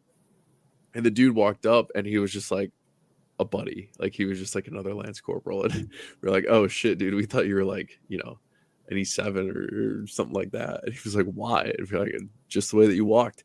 Couldn't explain it at the time, but that's really what it is it's just like the presence and the aggression that you have and everything like that. Like you can translate that to just running a basic drill. Like even if it's, hey, like we're gonna do we're gonna shoot these targets, then move to this spot and then shoot these targets. Like, are you bringing the gun up and trying to get perfect shots off with your, it depends too what you're training. Like if you're doing marksmanship type drills where you're trying to really get down like your trigger control and your sight picture and sight alignment and all that stuff, and your follow through, like, yeah, okay, take some time and work up to it. But if you're running a drill, it's like, okay, we're going to track hit factor and we're doing this to better our overall, like, militaristic skills or whatever you want to call it. Like, dude, you just need to run that shit full bore. Mm-hmm. And it's like it's the litmus test, right? How competent are you as an organization? Do you take your training seriously, right? And I'm no fucking expert, but I mean, just by sheer virtue of you guys are going full throttle, I can tell. Like you're fucking sprinting, you're not jogging. Like you give a fuck. Odds are you're probably at least somewhat competent. Yeah. No, that doesn't, that's somewhat. It doesn't mean that just because you're running full bore that you aren't a moron and you're about to be making the biggest mistake ever. But I mean, at least your enthusiasm's there, right? It's all about energy, dude. It's all about like the energy you put into what you're doing. Like if you're putting fucking your full attention and energy and you're giving it the reverence it deserves, and no matter what, you at least merit some respect. Because, he's taking it seriously. He's not just, going through the motions. He's not here to collect a paycheck. He's here to win. That's the kind of guy that you want around you. It shows too, like when how dudes run drills during training, it shows too kind of what their intention is of running that drill. Are they here to get better, to be more lethal towards somebody that's trying to threaten their way of life? Or are they doing this to have fun and sort of, hang out with the friends and, use the kit that you've spent a bunch of money on, and then afterward you're going to go grab burgers or whatever. Yeah. And, once again, like if that's what you want to do and that's how you're going to do it, like that's fine, but just understand like where your approach is on things and how it's going to differ from people that take things differently, and people that are running drills to have fun and become a better shooter, but for like hobbyist reasons. Ultimately, like you're not going to be the best person to talk to about certain things and how to run certain battle drills or tactics or anything like that, because it's like you can have an understanding of this stuff out of the fun aspect of it, because it is fun to read about this stuff and understand it. And it's like the same way that people become like autistic about tanks, and it's like, okay, well, I'm never going to get into a tank and drive it around and shoot people from it, but it's still fun to know about it. It's kind of the same idea. So when you start talking, if you're somebody who knows a lot about tanks and a lot about the history of them and like even doctrine behind using tanks, and you get into a topic online talking to a bunch of people who are like, that's what they do for work, is like they're tankers that are practicing and training for near peer force, like fighting, like you're probably not going to have a whole lot of input. And you might be able to say like, okay, well, this gun has this effective range and this is how the system works and whatnot. You may be able to help them out in some regard, but overall, in the grand scheme of things, like you're really not going to have a lot of input. No. And it's the same thing, like somebody who's a professional tanker but doesn't know the history of tanks or whatever. Like if you start talking about World War II tanks, they're probably not going to say anything because they're not going to know shit about what you're talking about. Absolutely. It goes both ways, right? Like I'm not just trying to say like, oh, so you're a hobbyist, you don't take this gun as seriously as I do, like you shouldn't talk. Like that's not what I'm saying. Yeah. But it's just like the context of everything. No, for sure. That's that's the litmus test right there. If you fucking look like a fucking loser doing your shit, you're probably I'm going to assume that you're a loser. Yeah, you're probably a fucking loser. So but yeah, man, when are you gonna go to fucking Darcy? Just quit the Marines, dude. Stop being gay. Dude, I have a course coming up that's going to take like all summer, basically. What are you doing again? JTAC school. Fuck. All right. Yeah, I get it. Yeah, that's probably more important for now. It's I'm excited for it. It should be fun. I bet. How long is it? Like 6 weeks. No, that'd be longer. No, I mean it's different between like Air Force and Marine JTAC school, because like Marine JTACs do a lot more stuff. So Air Force JTACs primarily are like they're the liaisons to Air Force aircraft. Of course, they can like talk to other aircraft and do things, but when you talk to like Marine pilots versus like Air Force pilots, I've never talked to a Navy pilot, so I can only assume, but I can't tell you for sure. Yeah. Or even like Army like helicopter pilots. There's kind of a different dynamic that they all have, and there's like a different push pull that you kind of got to do. Like Air Force pilots they try to take charge a lot more, and they try to be basically like, okay, well, this is what I'm going to do. You sign off on it, and make sure that I can do it. Versus, in the like Marine JTAC side, it's taught like you are the controller. You are the one to take control. If the aircraft decides to not do what you tell them to do, like they're not going to drop bombs. That's just how it goes. So like Marine JTACs are like all branches. So like when I went to JFO, it was like extremely diet. It was like the LaCroix of like school. Like it's a 2-week course, and they teach you how to control aircraft, and they teach you how to do like all the pre-mission planning and your like final attack headings and like laser baskets for designating targets and all that stuff for aircraft. Like you do all that stuff, you do the sims, you do it how they teach it in the JTAC course. but you don't have like the JTAC certification to actually own the ordnance that's dropping from the aircraft, because you've only been doing it, and you kind of have a basic understanding of the whole process for controlling aircraft and stuff. So like the Marine side, more indirect fire too. Like the whole first, like basically all the missions that we did had some sort of indirect fire element. So either there's a gun line that you're trying to make sure that they're not going to be hot while you're driving this aircraft into, or if they are going to be hot, you know what their max ordnance is, like the highest point that the round's going to hit, so you can deconflict that with the aircraft coming in. And if you can't deconflict it because of the method of delivering the ordnance, then you have to like talk to the gun line and make sure that they have an interrupted time where they're cold while you fly this aircraft in, and then everybody's on the same timeline and all that stuff. So there's a lot of stuff like that. But like the Marine JTAC school is a little bit shorter because automatically everybody that's going there is like an E5 or above. You can get like wavered E4s, but it's I don't know how common that is or how easy that is. So a lot of the guys that are going there are already like a little bit more experienced, and it's not like their initial job school. It's like, okay, well, you're doing this to get this additional job. Because it's a BMOS, it's not like a primary job in the Marine Corps. It's like a secondary thing. You're going here to get the secondary job, and you're learning about everything. But there's like pre-tests that I need to take that I should probably be taking right now instead of but a lot of it's like indirect fire stuff, like a basic knowledge check before you go, and make sure that you know like what you're doing before you show up, versus like something like Air Force TAC P / JTAC school. It's like, well, TAC P school. It's like, hey, you don't know anything about any of this. We're going to start teaching you from the ground up and how to do everything. So it's a little bit different, but I'm excited to go. I bet. This is like, I'm not allowed around aircraft, so I can't be trusted after the incident. Yeah, after the incident. Yeah. Funny enough, speaking about aircraft, so I was at this emergency drill that they held at the airport here earlier this week.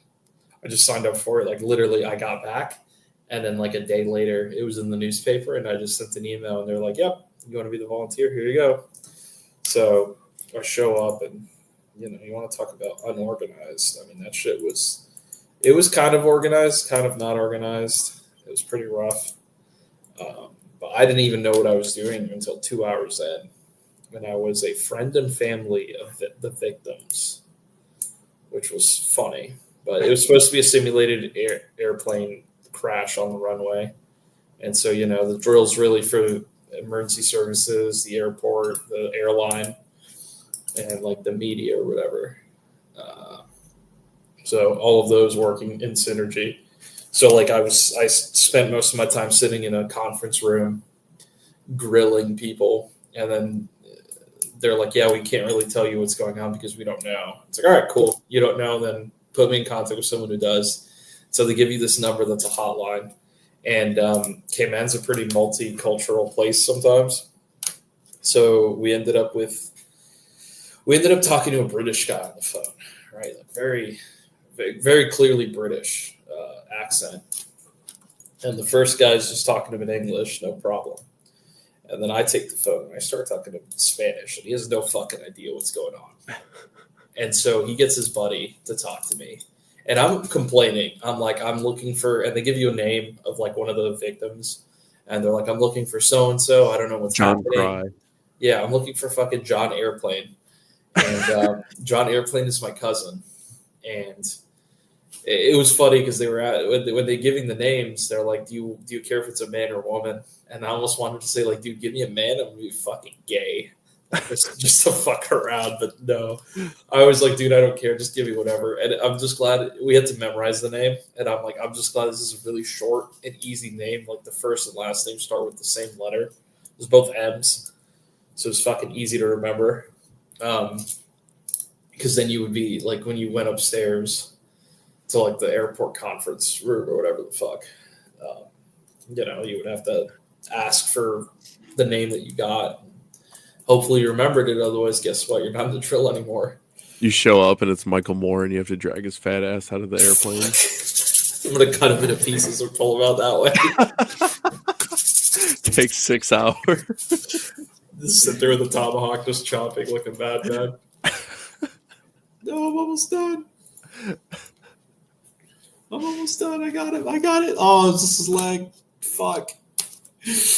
The classic SpongeBob. My leg. Fuck, man. He ain't gonna be saying shit. No. Now once the axe starts hacking, dude, he ain't saying that. Oh, damn word. So anyways, we're doing this, and I start talking on the phone in Spanish. Oh my god. And they the guy's freaking out, right? Because he's British. And he so I'm deliberately ruining his time. Yeah, so then I end up passing off the phone to a Filipino guy who's speaking in Tagalog to him. So, like, good luck with that one, dude.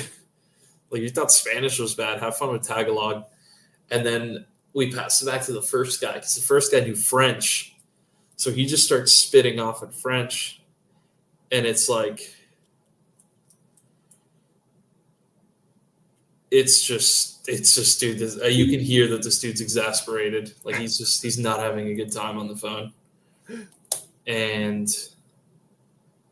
I don't know, man. It was just funny. It was just so funny, like, listening to this dude just get flustered and trying to, like, pass the fucking goalpost or whatever as best as he could. Did it kind of sound like when you have those videos where people like answer the Indian scammers and then counter scam them and they start freaking out? Sort of.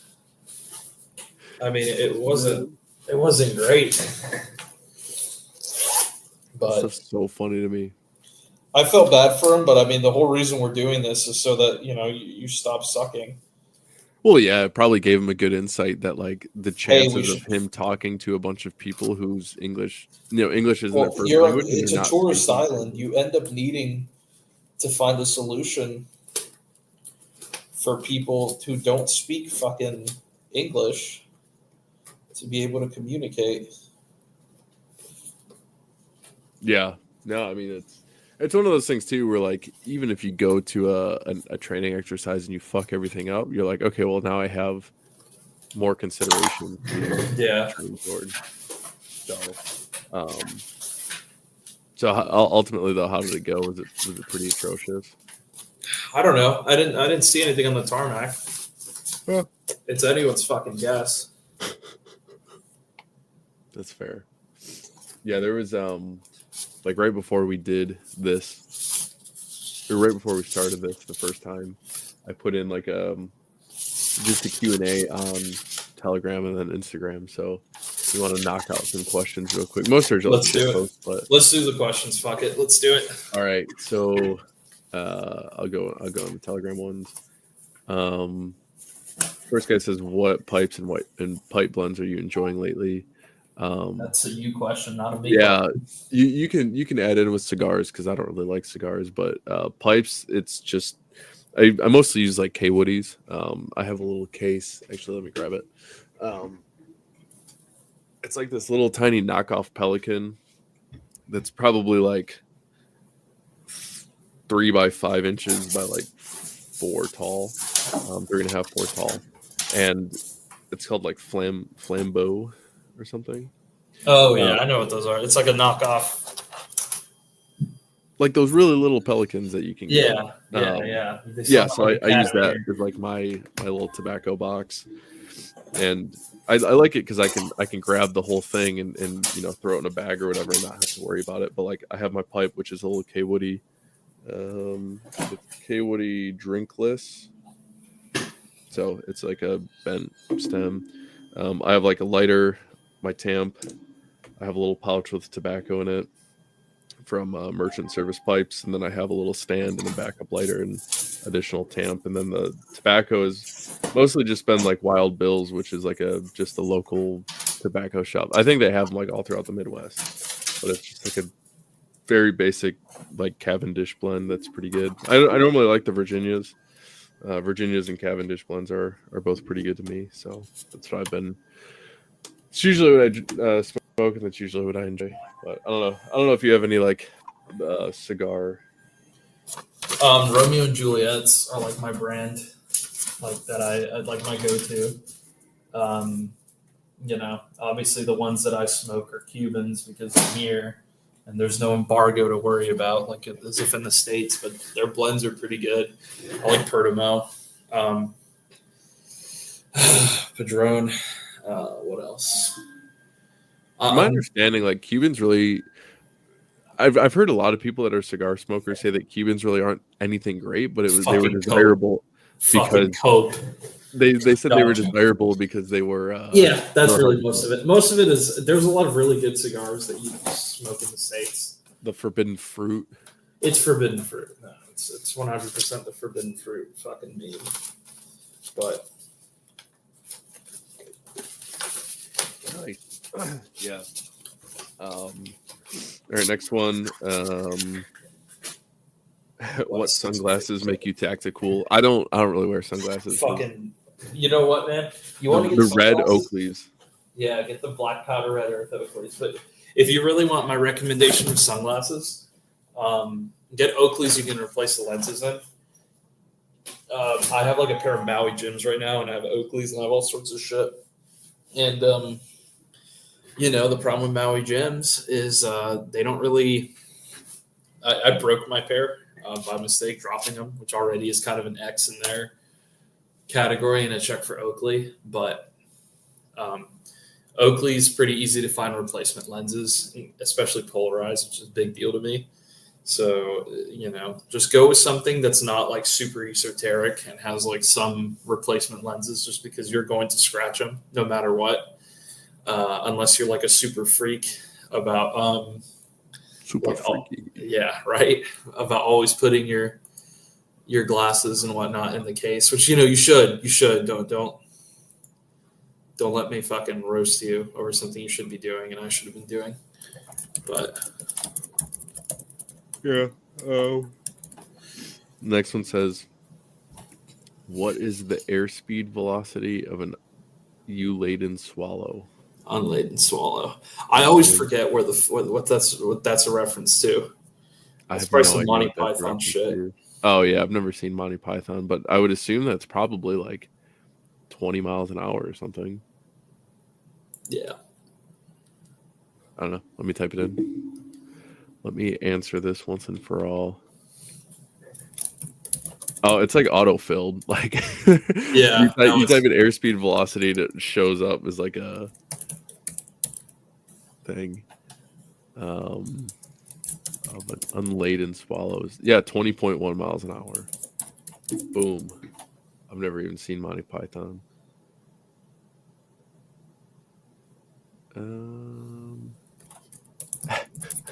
This is an interesting one. Why is Nick Fuentes a disgusting pedophile protector, and why do retards still follow him? I don't know who that is. Nick Fuentes is the. I know who it is. Yeah. I don't know anything about the pedophilia thing, but I don't like Nick Fuentes. I think that he's covering up for something. He has like a very strange like hatred of all women, like to the point where it's very suspicious because he refuses to date, and then he's also like good friends with the guy who he was called like Catboy something. And that was like his whole shtick was like being gay. So I don't know. I don't care. There's so many like political pundit nerds now, and it's just like who's the loudest and who's the most provocative. Yeah, like That's all you ever get anymore. I don't really follow politics. I know that he recently became like a lot more popular with like the Kanye West and Trump stuff. That was probably a year or two ago at this point. Like when Kanye West started going off on the rails, and then like him and Trump were hanging out, which was very funny. And then Nick Fuentes just sort of showed up. But I don't know. I think that I think that generally when he is in the public space, he presents things very well, and he's very like tactful in his presentation. But I've seen just a couple of videos of him going off on streams or whatever. And like, I have no desire to listen to him, or you know, there's nothing that he can really give me advice on that I'm going to take to heart, because, you know, once again, kind of going back to like having kids and stuff, is like people that don't have kids and stuff that are trying to tell you about like ways to make life decisions, unless it's like a very niche thing. Like if you go to somebody who's super well versed in finance and stuff, you're like, hey, what kind of investment should I make? That's a little bit different. But most of the time, guys that are trying to give you advice on how you should live your life and go about that stuff when they're in like a arguably worse position than you are, like it's like, why would I listen to you, right? Like you it's very different after you have kids, as we've already kind of said earlier in this. So yeah, I generally it unless the thing that somebody's saying is extremely intelligent and very applicable to things outside of, you know, those that just have kids, I generally only listen to other guys that have kids with a lot of like, hey, this is how you should live your life and stuff, or, you know, obviously like church type stuff. So there was that. Price of stocking up on 55 grain versus 77 grain OTM given the same budget for both. You'd have to look up the prices. I don't know what the cent per round is difference between 55 grain and 77 grain. Okay, here's a good question. How to get your spouses and family members to buy in more without being autistic or seeming insane, meaning preparing somewhat, understand how to use firearms, coming closer to Lord/Church. Why do you train? Why do you go to LARP events or even give your time to classes for medical, et cetera, et cetera? You get that sounds like multiple questions, doesn't it? Yeah, it is.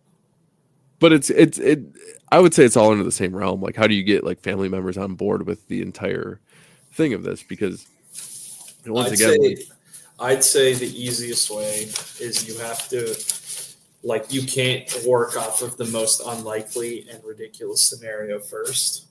You really do have to kind of break it down as like, hey, like, we get hurricanes in this area, or we get flooding, so we should have some sort of plan for that. And your planning should just be very, like, you know, very normified, because no one's going to feel weird if you're like, hey, it's hurricane season. I got to buy, you know, I'm going to buy a couple batteries. I'm going to make sure the generator works and fill up the gas can. I'm going to make sure our candles work and that we have a waterproof bag or fireproof bag for all our documents and all of us know where to find it. Like, stuff like that isn't like it's normal. You should know it. I mean, and if you have to, you know, because I know sometimes people are fickle with who tells that, you know, that they want an appeal to authority. You know, the fucking FEMA tells you to do all this stuff. Like, they literally put it out like, hey, you should have this amount of food on hand. You should have this amount of water, this amount of whatever. And it's just like, you know, the government's telling you to do this. If you don't want to listen to me, then listen to them. And yeah, I think that the other thing is pretty easy too is like, obviously carrying a gun day to day is pretty easy for somebody to understand why you do it if you know, you explain to them like, well, there's violent things that happen to people all the time. I mean, especially too, like, I didn't know that this was a thing, but you can go online and there's videos of people just like pulling up and stopping next to random people just walking around on the street, and somebody will jump out of the car and just attack them and then get back in the car and leave. It's like a funny thing that they do online. Funny to them, obviously. I don't think that it's very funny, but, you know, there's never a bad there's never a bad reason for being able to defend yourself, or, you know, trying to defend yourself isn't bad. But anyway, I would say that like for preparedness type stuff, you know, a very basic thing is like, okay, if we lose power, we have a way to you know, keep things going. Yeah. Okay. If you lose power in the wintertime, how are you going to heat your house? If you lose power in the summertime, how are you going to, you know, be comfortable and stuff? Hey, if there's a boil water advisory, like, don't drink the water because some sort of gas line happened or whatever they're doing. They're working on the water lines. Like, okay, now what do you do, right? And it becomes a lot more amplified once again once you have kids, because it's like, you know, for me, if I'm living alone and hey, there's I can't drink the water at home, it's like, okay, well, it's no big deal to get in the car and go to the store and get water. But it's like, it's a little bit more severe if you have one or two kids and, they're already asleep, and then this thing happens, and, it just goes down a lot more. I think that obviously you should have a lot of that stuff kind of in the, going on before you have kids, but once you have a family or whatever, it becomes once again like a little bit more, you have to take these things into consideration. So it shouldn't be that difficult to sell stuff like little by little, right? Like, okay, well, we have some food supplies in case, especially like post-COVID, right? Like going to the store and picking up groceries was super difficult. Yeah, and that's the other thing too, is you have COVID in context, and it's like, well, you know what, if they do that shit again, like we should probably, and if someone doesn't want to learn over the experiences during COVID or from, I'm not going to tell you need to like separate entirely, but I mean, you need to really start revisiting like, hey, like is this person, I don't know, are these people I'm surrounding myself with, are they firing on all cylinders, or are they worth keeping around? Yeah. But, that's a conversation for, whoever's asking the question. But like I said, appeal to authority if you have to, or just, bring out historical examples like COVID, this and that. And if they still don't want to pay attention, then, you try to prepare as best as you can on your own. A lot of people don't, they won't even believe it's happening when it's happening to them. And that's just, people don't react. People who aren't exposed to stress will not react well to stressors because they aren't constantly exposed to it. That's kind of like a big meme with like the military too. It's like, oh, well, I should have joined the military because life sucks in the military sometimes, and that's good for you. Like it's fucking great that like sometimes it's great that you're not driving the ship, but you're still getting soaked. And it's like, shit, dude, like I can't, it teaches resilience, dude. And as shitty as this to say, like sometimes you got to suck the man's dick to be resilient, dude. I mean, I wish there was an easier way to do it, but the fact of the matter is that's a pretty good way of gaining, stress management and resilience is like, hey, fucking, you got to suffer. But, yeah. Next one, what do you see as the most likely scenario where civilians would need kit/long guns? Probably cartel presence being more common. Yeah. The dissolution of basically the overwhelming problems. Fuck. Okay, let me get my thoughts in order. Problems overwhelming your local emergency services to where you are on your own. And you have to fix problems, at the ground level. That might involve you being your own community defense organization. It happens quite a bit with disasters, man. And I'm not saying that every disaster is going to involve you grabbing your fucking gun. But I mean, when we had Trey on the podcast last year, they went through that tornado. I mean, there were definitely people scoping out the areas that got hit to fucking rob it, dude. I mean, I'm not saying that's an excuse to go out there in your fucking full cries and your nods and everything, but it's at least an excuse to have something close by because you really don't fucking know who's coming. And nothing but undies and a URGI. Yeah. Underwear, a Winkler tomahawk, and an ergie. Winkler, like put in the waistband of your underwear and the handle sticking out of the leg hole. Sticking out of the pee hole, dude. It's like you're hanging a dong, chasing someone. Hey, hanging brain is a crime. If hanging brain is a crime, lock my ass up, brother. This guy said, I just want another cryptid and folklore camping episode. Yeah, I do too. I don't know of any cryptids in Cayman. I want to fucking figure that out. I want to ask someone and be like, oh, what monsters are there here?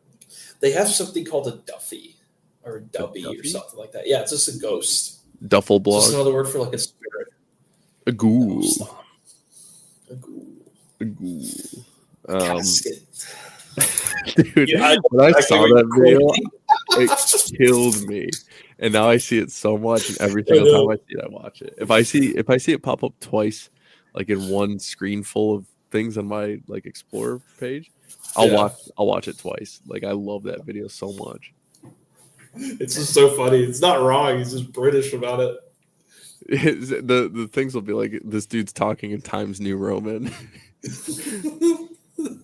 No, you know, for anyone who doesn't have for someone who doesn't have context for it, if we're talking about the same thing, it's just a guy sitting there like reacting to someone else asking like the viewer like, what is this called? And he shows like a graveyard, and he'll be like, he goes cemetery. The guy goes graveyard. He goes It starts out with the thing with the guy's like, what would you call this? And it's like a little picture of a ghost, and the dude reacts to it. He goes, a ghoul.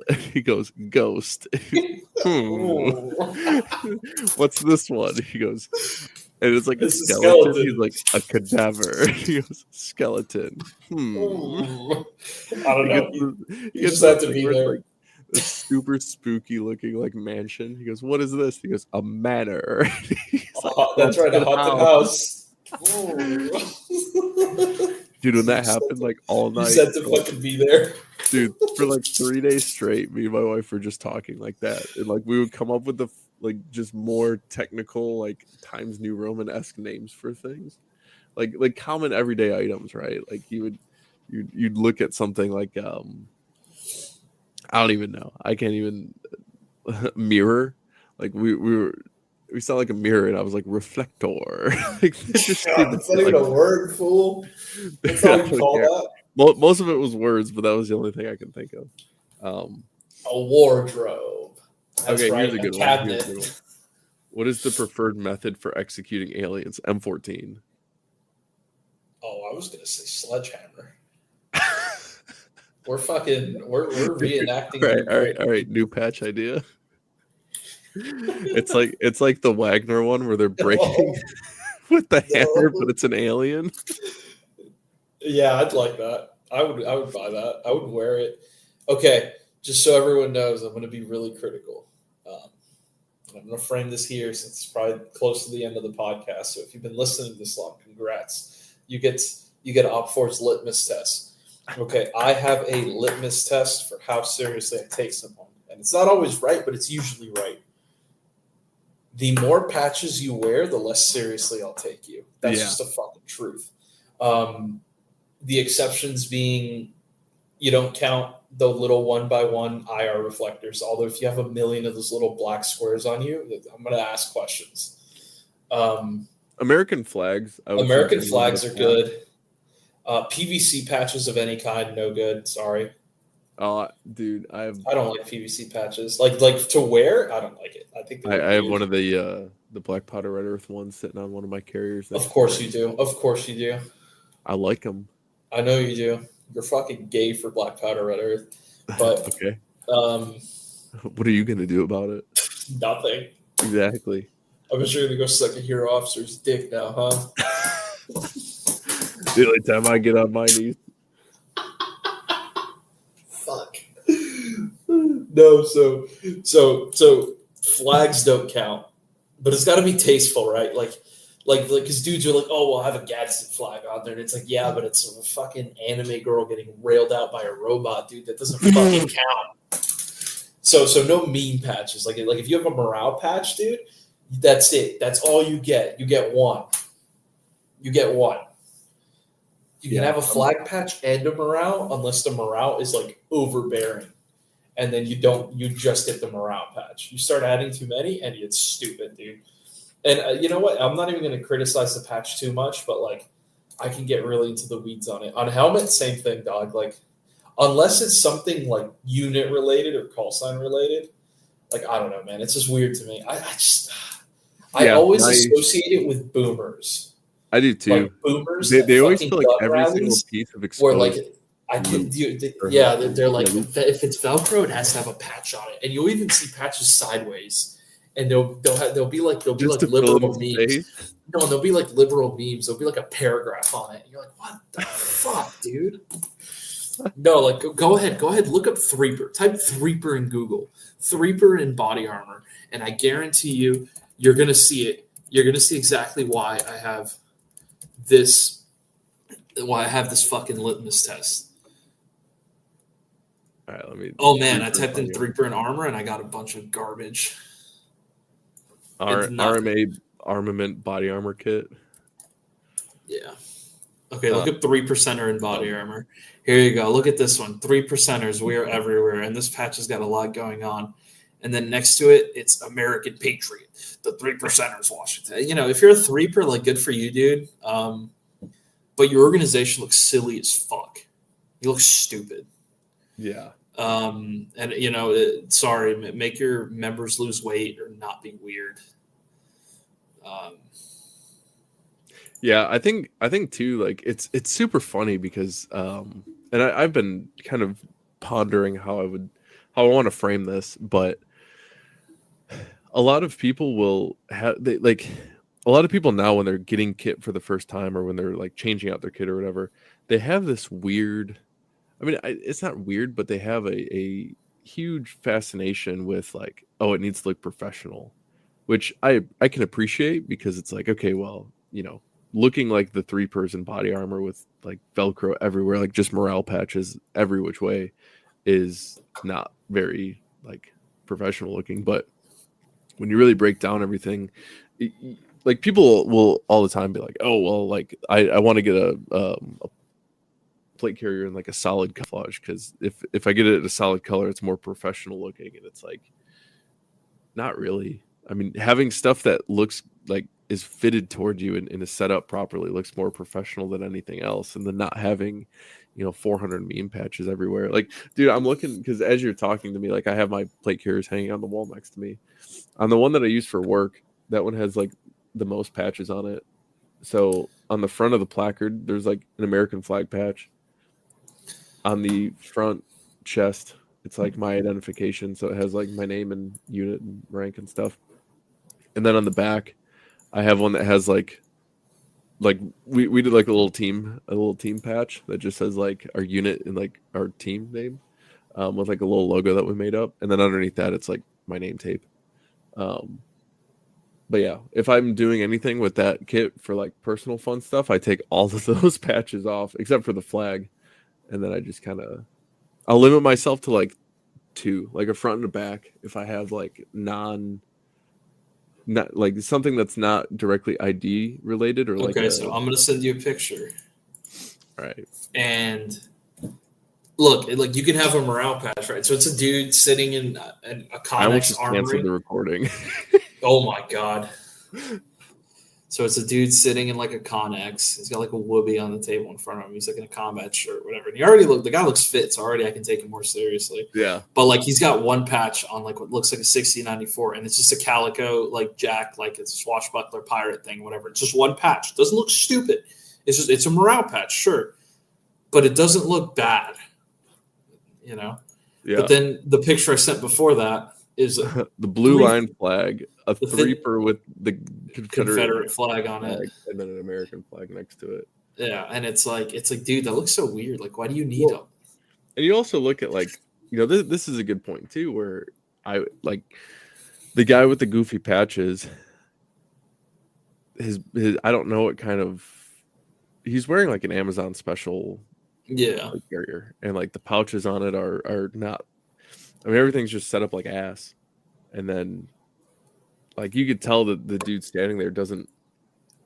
I don't know. The guy in the second picture you sent obviously looks like he could, you know, be a lot more efficient. The guy in the top doesn't. Yeah. Then this guy who's just like very overweight with the 3%er patch. I like how these are like stock photos too. Yeah, Alamy stock photos. It's just like Jesus, man. You've been memeified, dude. You've been codified as a fucking research point. I think that like a pretty good like standard would be if you have call sign. No, that's fine. So like you have a call sign or you have a unit or you have something that is 100% a PID thing, then like wear it. But like if you've got, here you go. Here's everything on my work carrier is PID. But I think that a good like way to set stuff up is if you have like a PID, like a call sign or something like that on like your left shoulder and then the right side of your helmet, and then you have like an American flag or whatever on your right shoulder, and then that's the left usually side of your how helmet. I do it. Is I've got, So it's like opposite between your head and your shoulder, and then on like front and back your plate carrier, one thing that's like UDIT or PID or whatever related. And I'm like, don't get me wrong, I have some pretty funny patches, but I've got a Ziploc full of fucking patches. I generally just take them and put them on my little patch wall, which is I need to get an actual patch wall. What's that? I need to get an actual patch wall. Yeah, I mean, this is just like a one wrap wall, but it has like grommets in the corners, and I put command strips to put it up. Yeah. And the one gave out, so it's just sort of like hanging here by one of the corners. Evil. And this guy got the brony patch and the condensed soup patch. Yeah. And he's got like a sideways North Carolina patch. Yeah. I don't understand the whole like, oh, I gotta have this fucking patch on there. And then you put it sideways and it's like, why, dude? Have you ever thought to maybe have you ever stopped to consider that perhaps that patch doesn't belong on your fucking equipment? I don't know. I'm being very facetious and like stupid about it, but like, you could just call me like a moron and say like, oh, all the best guys I know wore fucking patches. It's like, that's great, dude. I'm happy for you. I mean, most people wear patches. That's why, like, everyone. Yeah. I mean, that's why plate carriers now, like admin pouches and stuff, literally come with spots to put patches. No, but for sure. I'm not even on this kit, right? Like the dangler I have has a spot for a patch. I just don't have anything on it because I don't need to have another American flag on there. I don't need to have like another PID thing. And then if I put a morale patch on that point, it just looks like I'm trying my best to cover up every piece of exposed Velcro. So I just leave it alone, and it works out. Yeah. Next question is barrel length a meme? What? He said, is barrel length a meme? No. Just figure out what you're trying to do. I'll take the bait. Obviously rounds are optimized towards certain barrel lengths, but I think that for the things that most people do and what most people's capabilities are, and like what you spend the most time doing with your rifle, I think that using shorter barrels is fine. I think that like 11.5, 12.5, stuff like that is fine because like a 14.5, like the standard M4 carbine length, is completely effective at like 500 yards. Yeah. Like I've asked multiple people who have all said like, yeah, I've dropped somebody at 500 yards with an M4A1. It's like, all right, cool. So I know that that's good. And then you look at the velocity and everything, and it's pretty much the same. It's very, slight difference between 14.5 and 12.5. And then reading somewhere else that 12.5 barrels, because I don't know how true this is, but I read that a lot of guys that have the choice on what, like a little bit more freedom on what they can pick, are going with 12.5s because the velocity is virtually the same, and 12.5, like with the barrel harmonics, get a little bit more. They're a little bit more accurate. Once again, I don't know how true that is or if it's completely false, but like if your velocity is pretty much the same, why not go a little bit shorter? And then at that point, it's like, okay, well then, you can optimize it with certain gas lengths and stuff, and now you have like 11.5 mid-length gas and all that. So 12.5 mid-length. So, I mean, personally, I have a 14.5 mid, and then I have an 11.5 carbine, and like, they're fine. I don't believe in firearms, so I don't own any. I think that the whole thing of like, oh, I'm going to get a 20-inch M16 so that way I can shoot through your plates, it's not real. Like that's the meme. Yeah. So short barrels are completely viable. That was talk about watches again. Okay. What do you want? Okay. There's quite a fucking. That's not very specific. That's like asking me talk about birds. Like shit, dude. All right, what's your favorite watch that you The own? one I'm wearing right now, my Breitling Super Ocean Heritage. If you could own any watch, what would it be? Dog, I'd own like some ugly, disgusting Jacob and Co. fucking like super diamond encrusted billionaire watch just so I could flip it for fucking money. Okay. Any watch you know, like to actually wear. Any watch in the world, but you have to keep it for the rest of your life. Oh, so I just have to. Oh, any watch I would want that I want to wear. So like a Grail watch. Fuck. Let me think.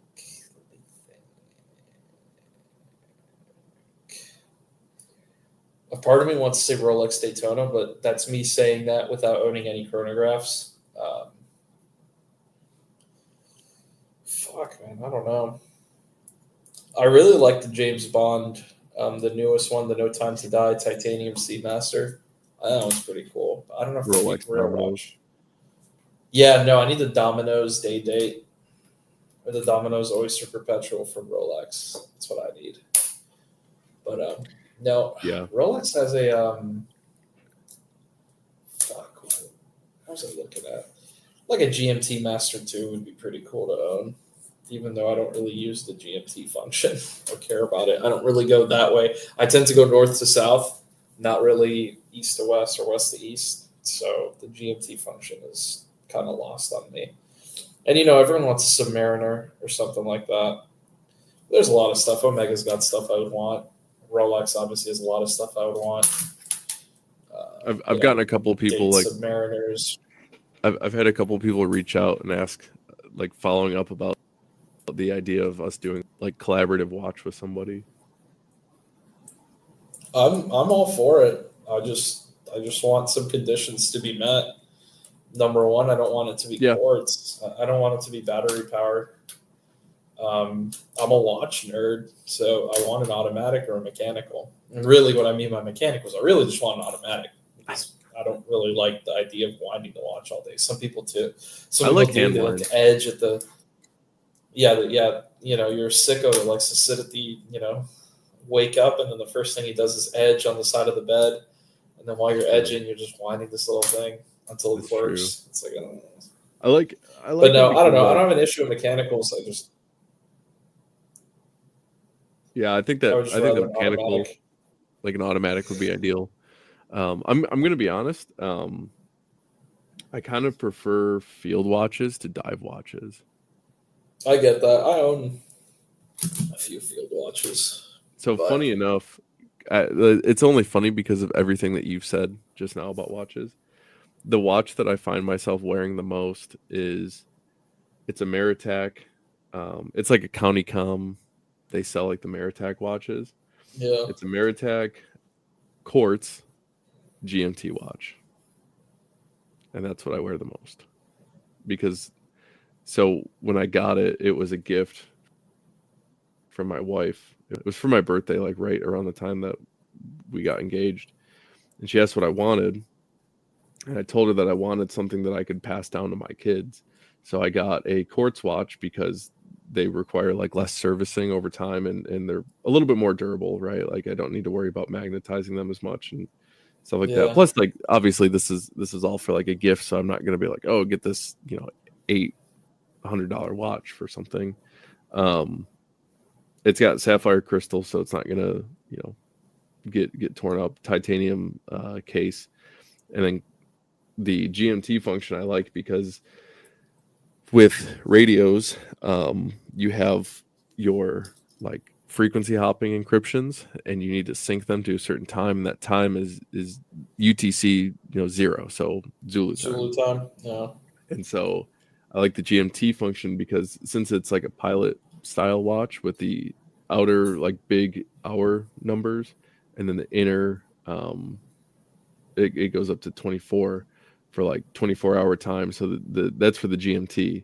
So the GMT goes around, and normally I just have it in 24-hour time. And then if I need to, I can set the GMT to be at Zulu time. And then since it's a quartz as well, it's going to have a little bit better accuracy than same price range. So that's why I picked that one. However, I have like I really like IWC watches. Yeah, I was looking at some the other day. I think the IWC watches are sweet. And I really like the look of Pilot watches. One of my favorite like kind of styles of watches are the ones with the small second hand in the center. Oh yeah, I like the small sweeping second in the 6 o'clock area. Yeah, those are cool. So I think they're just called small seconds. I think so too. Okay, so that was Telegram. So I don't think that there's many Instagram questions. Oh, hold on, I got distracted.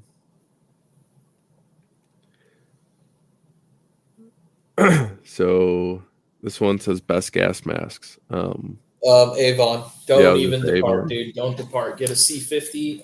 If you're on a budget, you can do like me and get an M50. Just understand that you're probably going to want to wear both cartridges, and that's going to severely affect how you aim because the cartridges are on both sides, your left and your right. You can, for training purposes, I don't recommend this in a chemical environment, but you can remove the one on the side that you aim with, but you have to take care to not leave any exposure to the little rubber gasket that's there because it's fragile. And if a sim round hits that, it's going to break and your gas mask will not work. But I just wore both and then went with a taller mount. So does that one take 40 millimeter canisters? No, that one takes the proprietary one, the bayonet style. Yeah. But I mean, it's surplus, right? The M50's been an issue for a while now, so you can find those. It's just everyone likes the 40 millimeter NATO stuff, which I get, I understand. And you want the C50 for that, not the M50. But if you're seriously just trying to buy a one and done, the FM53, which is also from Avon, but that's the best one, and I think it works with the PAPRs, the purified air, the portable air purifying respirator. Just you hook a hose up to it for better filter use. I don't know if it's SCBA compatible, but I would assume it probably is. But don't quote me on that. Just get an upper filter and squint your eyes. Yeah, safety squints. Yeah, exactly. Yeah, don't get the overpriced Mira gas mask. They're literally just check surplus gas masks that they've. Yeah, they're SERP. Yeah, they're SERP. I mean, despite however good the company is, I mean, now that Avon's selling to the public, that should be your go-to. Here's a pro tip that I picked up from someone at Darcy, I'm pretty sure. It's probably not a bad idea to use the same gas mask. I think Rich said this, actually. It's not a bad idea to get the same gas mask that your local emergency services uses. And I'm not saying that from like a disaster, I'm saying it like in the wake of a disaster or riot or something, but I'm not saying that as like, oh, so you can impersonate the police.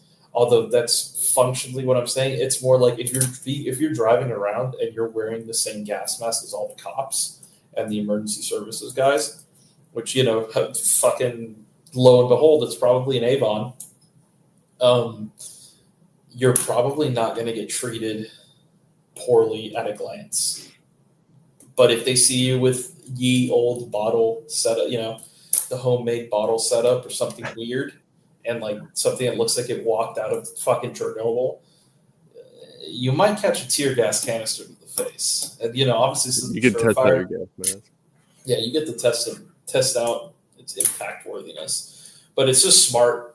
I mean, not even from a low profile point of view, although allegedly dudes could get around a little easier because people just assumed they were unmarked cops, but also just like it's like, I hate to use this terminology, but if you're wearing the good guy colors, you're probably going to get treated like a good guy. You're going to be associated with that. Yeah. And that's not a bad thing. I mean, it's a bad thing if everyone thinks you're a cop and everyone around you is trying to kill cops. Yeah, that it might be a bad thing, but you play to your audience. Yeah, and it really does depend too. Like, I don't know. We can go into that another time. Yeah. Next one is cream cheese. Yes. I mean, it's in the name, so it has to be, right? Well, the process to make it. I'm pretty sure. And it's the same. I'm not from Wisconsin. I have no idea. I'm going to fucking Wikipedia this shit. Cream cheese. Soft, mild tasting cheese. Made from milk and cream. Yeah, that's fucking cheese, homie. If it's made from milk and cream, it's probably cheese. It's not naturally matured and meant to consume fresh, so it differs from soft cheeses like brie and Neufchâtel. Anyways. Yeah. Dude, it's funny that we went into this with no plan and it's already been 2.5 hours. Yeah. This one, that's just how it goes. Tips dealing with toxic leadership. I think that one really varies on what's going on. I think that there's there's a spectrum to that, right? Yeah. I think a lot of it. Climate survey, anything from, hey, dude, you're being kind of weird. Like, I'm going to talk to you like a regular person, like outside of like a military context. Hey, like you're doing these things, and I don't know if you know how it's coming across, but like guys resent you over it. You could be, and I haven't been in the military for a while, but I mean, you play that to your audience, right? If the dude's just going to freak out if you fucking try to talk to him like a regular person, then perhaps he is toxic, and it might be time to either go up the chain or try and work around it as best as you can, and just understand that the dude's not always going to be there in that unit, and neither are you for the most part. I don't know about reserves, but if it gets bad enough, command climate surveys, and if it gets real bad, the old frag grenade in the tent. Yeah, I would say too that the line should really be if it's hindering your career progression, like if you aren't able to progress your career because of something that this person's doing, then it obviously at that point it's like, okay, well, this is my career that you're messing with. So you might need to do things like that. I mean, there's always like request masks and talking to them like normal, and there's different things that you can do. Record kind of things that they do and to yourself or others, so that way you can have a case against them if something really bad happens. But if they're not really standing in front of you in success or like your career, and they're just kind of a pain to deal with, like you're going to deal with that all throughout everything.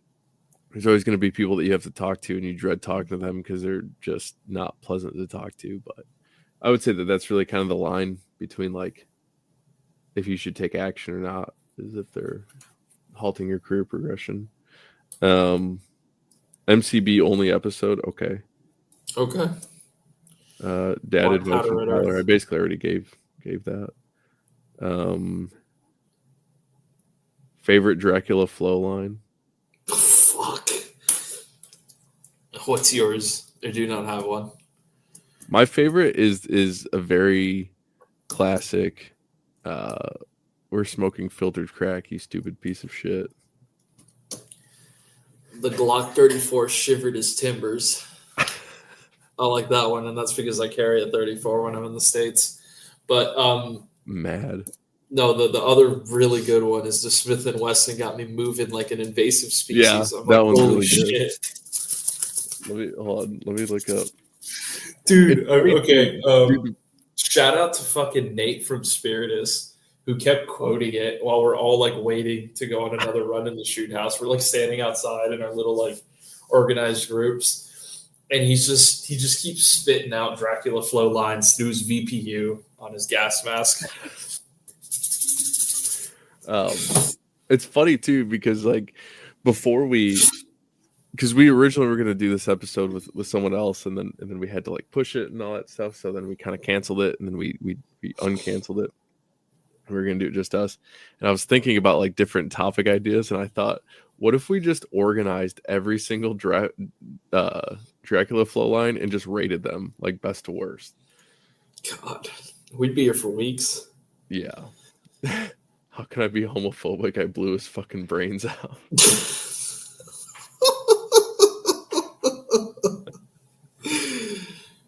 What's the one where he's talking about like going like wandering the desert with nothing but a pack of Newports and a fifth of Hennessy? I don't know, but I'm sure it's the beggar. I don't remember you, dude. So many lines, man.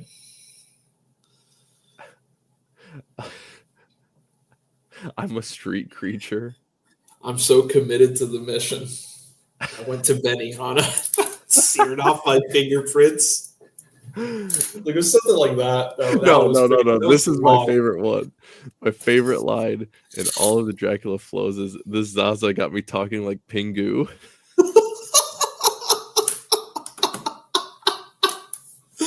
All right, how are you looking this up? Is it just like, dude? You can look up Dracula flow lyrics. Jesus Christ! As soon as somebody says talking like Pingu, I lose it because Pingu, that little penguin, is like. I'm biting the fart bubbles in the bath. Yeah, that's smoking symbiotes, smoking that Whoopi Goldberg South Egyptian Fur Burger Deluxe Mega Million Scratcher Skunk Baba Kush. Dude, I mean, shit. How do you even? This blunt looks like it's been pushed out. Last guy who ran off on the pack got choked out by some Givenchy gloves. The last thing he ever saw was the price tag. There's the one where he's like, there are bugs under my skin and I need to dig them out with a screwdriver. And then he goes on like a couple other lines and he just says, the bugs are back. The worms in my head won't shut the hell up. I have seen the Magna Carta. I've seen the Eye of Horus. I was flipping bricks for Mansa Musa before y'all even became a Type 1 civilization. This shit ain't nothing to me, man. I'll kill you, you stupid piece of shit. Like, dude, how do you deal with that, dude? That fentanyl gave me Vitruvian mad flexibility. Got me in a state of rigor mortis. Motherfuckers live in their car and call it van life. Stop lying to yourself and just say you're homeless, you stupid bum. Yeah, here you go. They needed a stealth soldier, so I put my hands in the hibachi hot plate at Benihana and burned my fucking fingerprints off. They will not find me. What? The casualties you will suffer trying to fuck with me will have you thinking like Magnus Carlsen. We smoke in that IBM quantum computer. We smoking eucalyptus pigeon shit. My Audemars Piguet worth the GDP of Yemen. If this watch breaks, the foreign exchange market will take a 28% hit. People will die. I keep my Glock at the Vatican. I got the kid's ears pierced at 2 years old, and she already knows what Red Bull tastes like. Fuck. Fuck it, I ate the op. This is ridiculous, dude. This is my impulsive nature causes conflict at any given time. I'm on the Ivory Coast eating vermilion snapper. War is all I think about. This is so ridiculous. Dude, how did they sit down? Oh, here you go. I found the lines. Walked along the sand dunes of the Sahara Desert for 40 days and 40 nights with nothing but a pack of Newports and a fifth of Henny. I really do this shit. Hey, Obama, I don't care about shit. Look at this shit. I sold crack to myself. Spun around the block so many times they thought it was fucking Minecraft. There's the one, too, where he says, like, if I had $1 for every time I gave a shit, I'd be like a millionaire because I don't give a shit. I don't know. Just the way he says it is so funny, though. I'm a real shit flinging beast. Yeah, same. If my skull wasn't made out of titanium, I'd kill myself.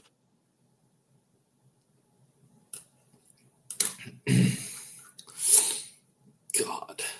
Why the fuck did we kill off the Neanderthals? These idiots could have easily worked construction and doubled our profits. Do they even have the lyrics to the newest video? Probably That's what I'm looking at right now. Because it's like 20 minutes long, so. Yeah.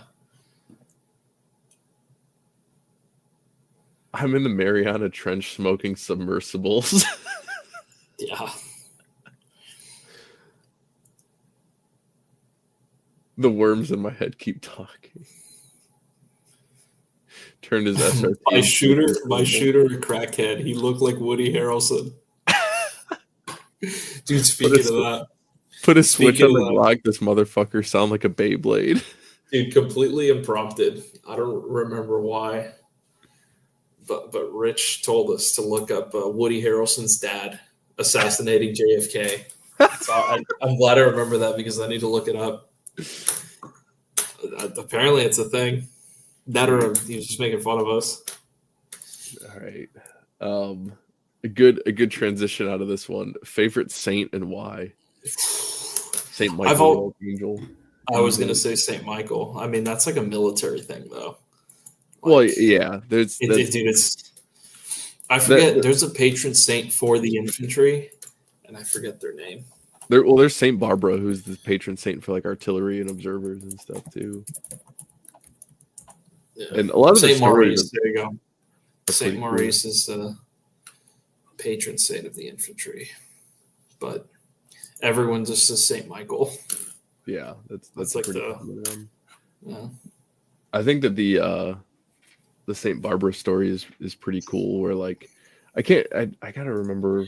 I don't want to screw it up.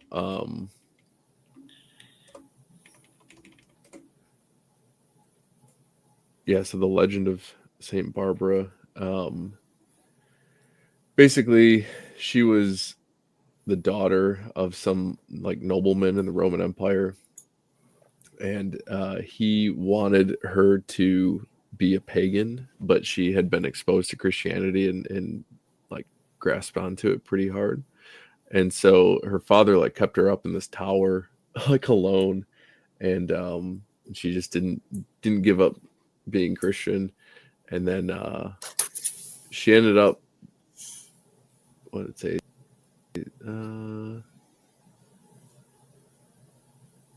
I think that there was something too where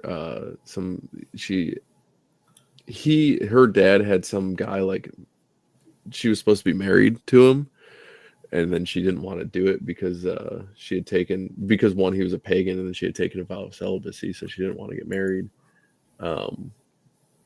Here's the story. So it says that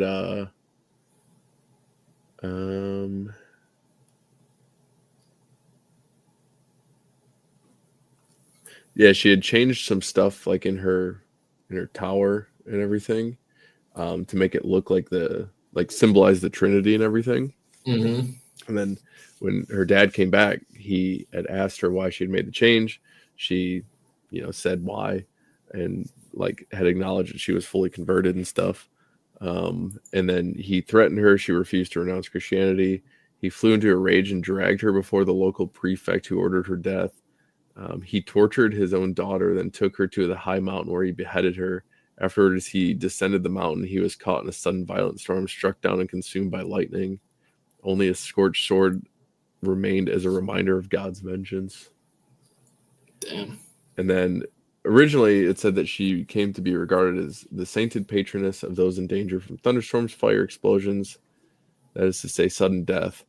And then it says that G.K. Chesterton celebrates her in the poem The Ballad of St. Barbara, patroness of artillerymen. So it seems like G.K. Chesterton was the one that really brought that into popularity, if I'm reading this right. Cool. And nice. That's a pretty cool story. And then the last one says Comms episode win, Catholicism 4-5 win. Comms episode might not be a bad one to do. So because I'm going to be at my course coming up soon. We should do it after your course then. Well, we can still do it while I'm there. Like, I'll have a laptop and stuff. I'll have to figure out, because probably what I'll end up doing is we can just record it on here, and then I'll just download it and then just upload the audio straight, so it won't have like the intro or outro or any sort of editing or anything. So no big deal, but I could do a comms episode. That one's pretty easy per se, because a lot of the stuff that you're gonna like practically use is gonna be kind of lower level. Like, I'm probably not gonna talk in to like longer range stuff, because anything like long range I've done has been either like it's been through HF, which I haven't done like on the private civilian side yet. But obviously antenna theory is antenna theory, and waves work the same way, but I just don't really invest in like radio equipment for myself other than like a Motorola. Fucking nerd. Yeah, perhaps 2 Motorolas. A ghoul. A Canab.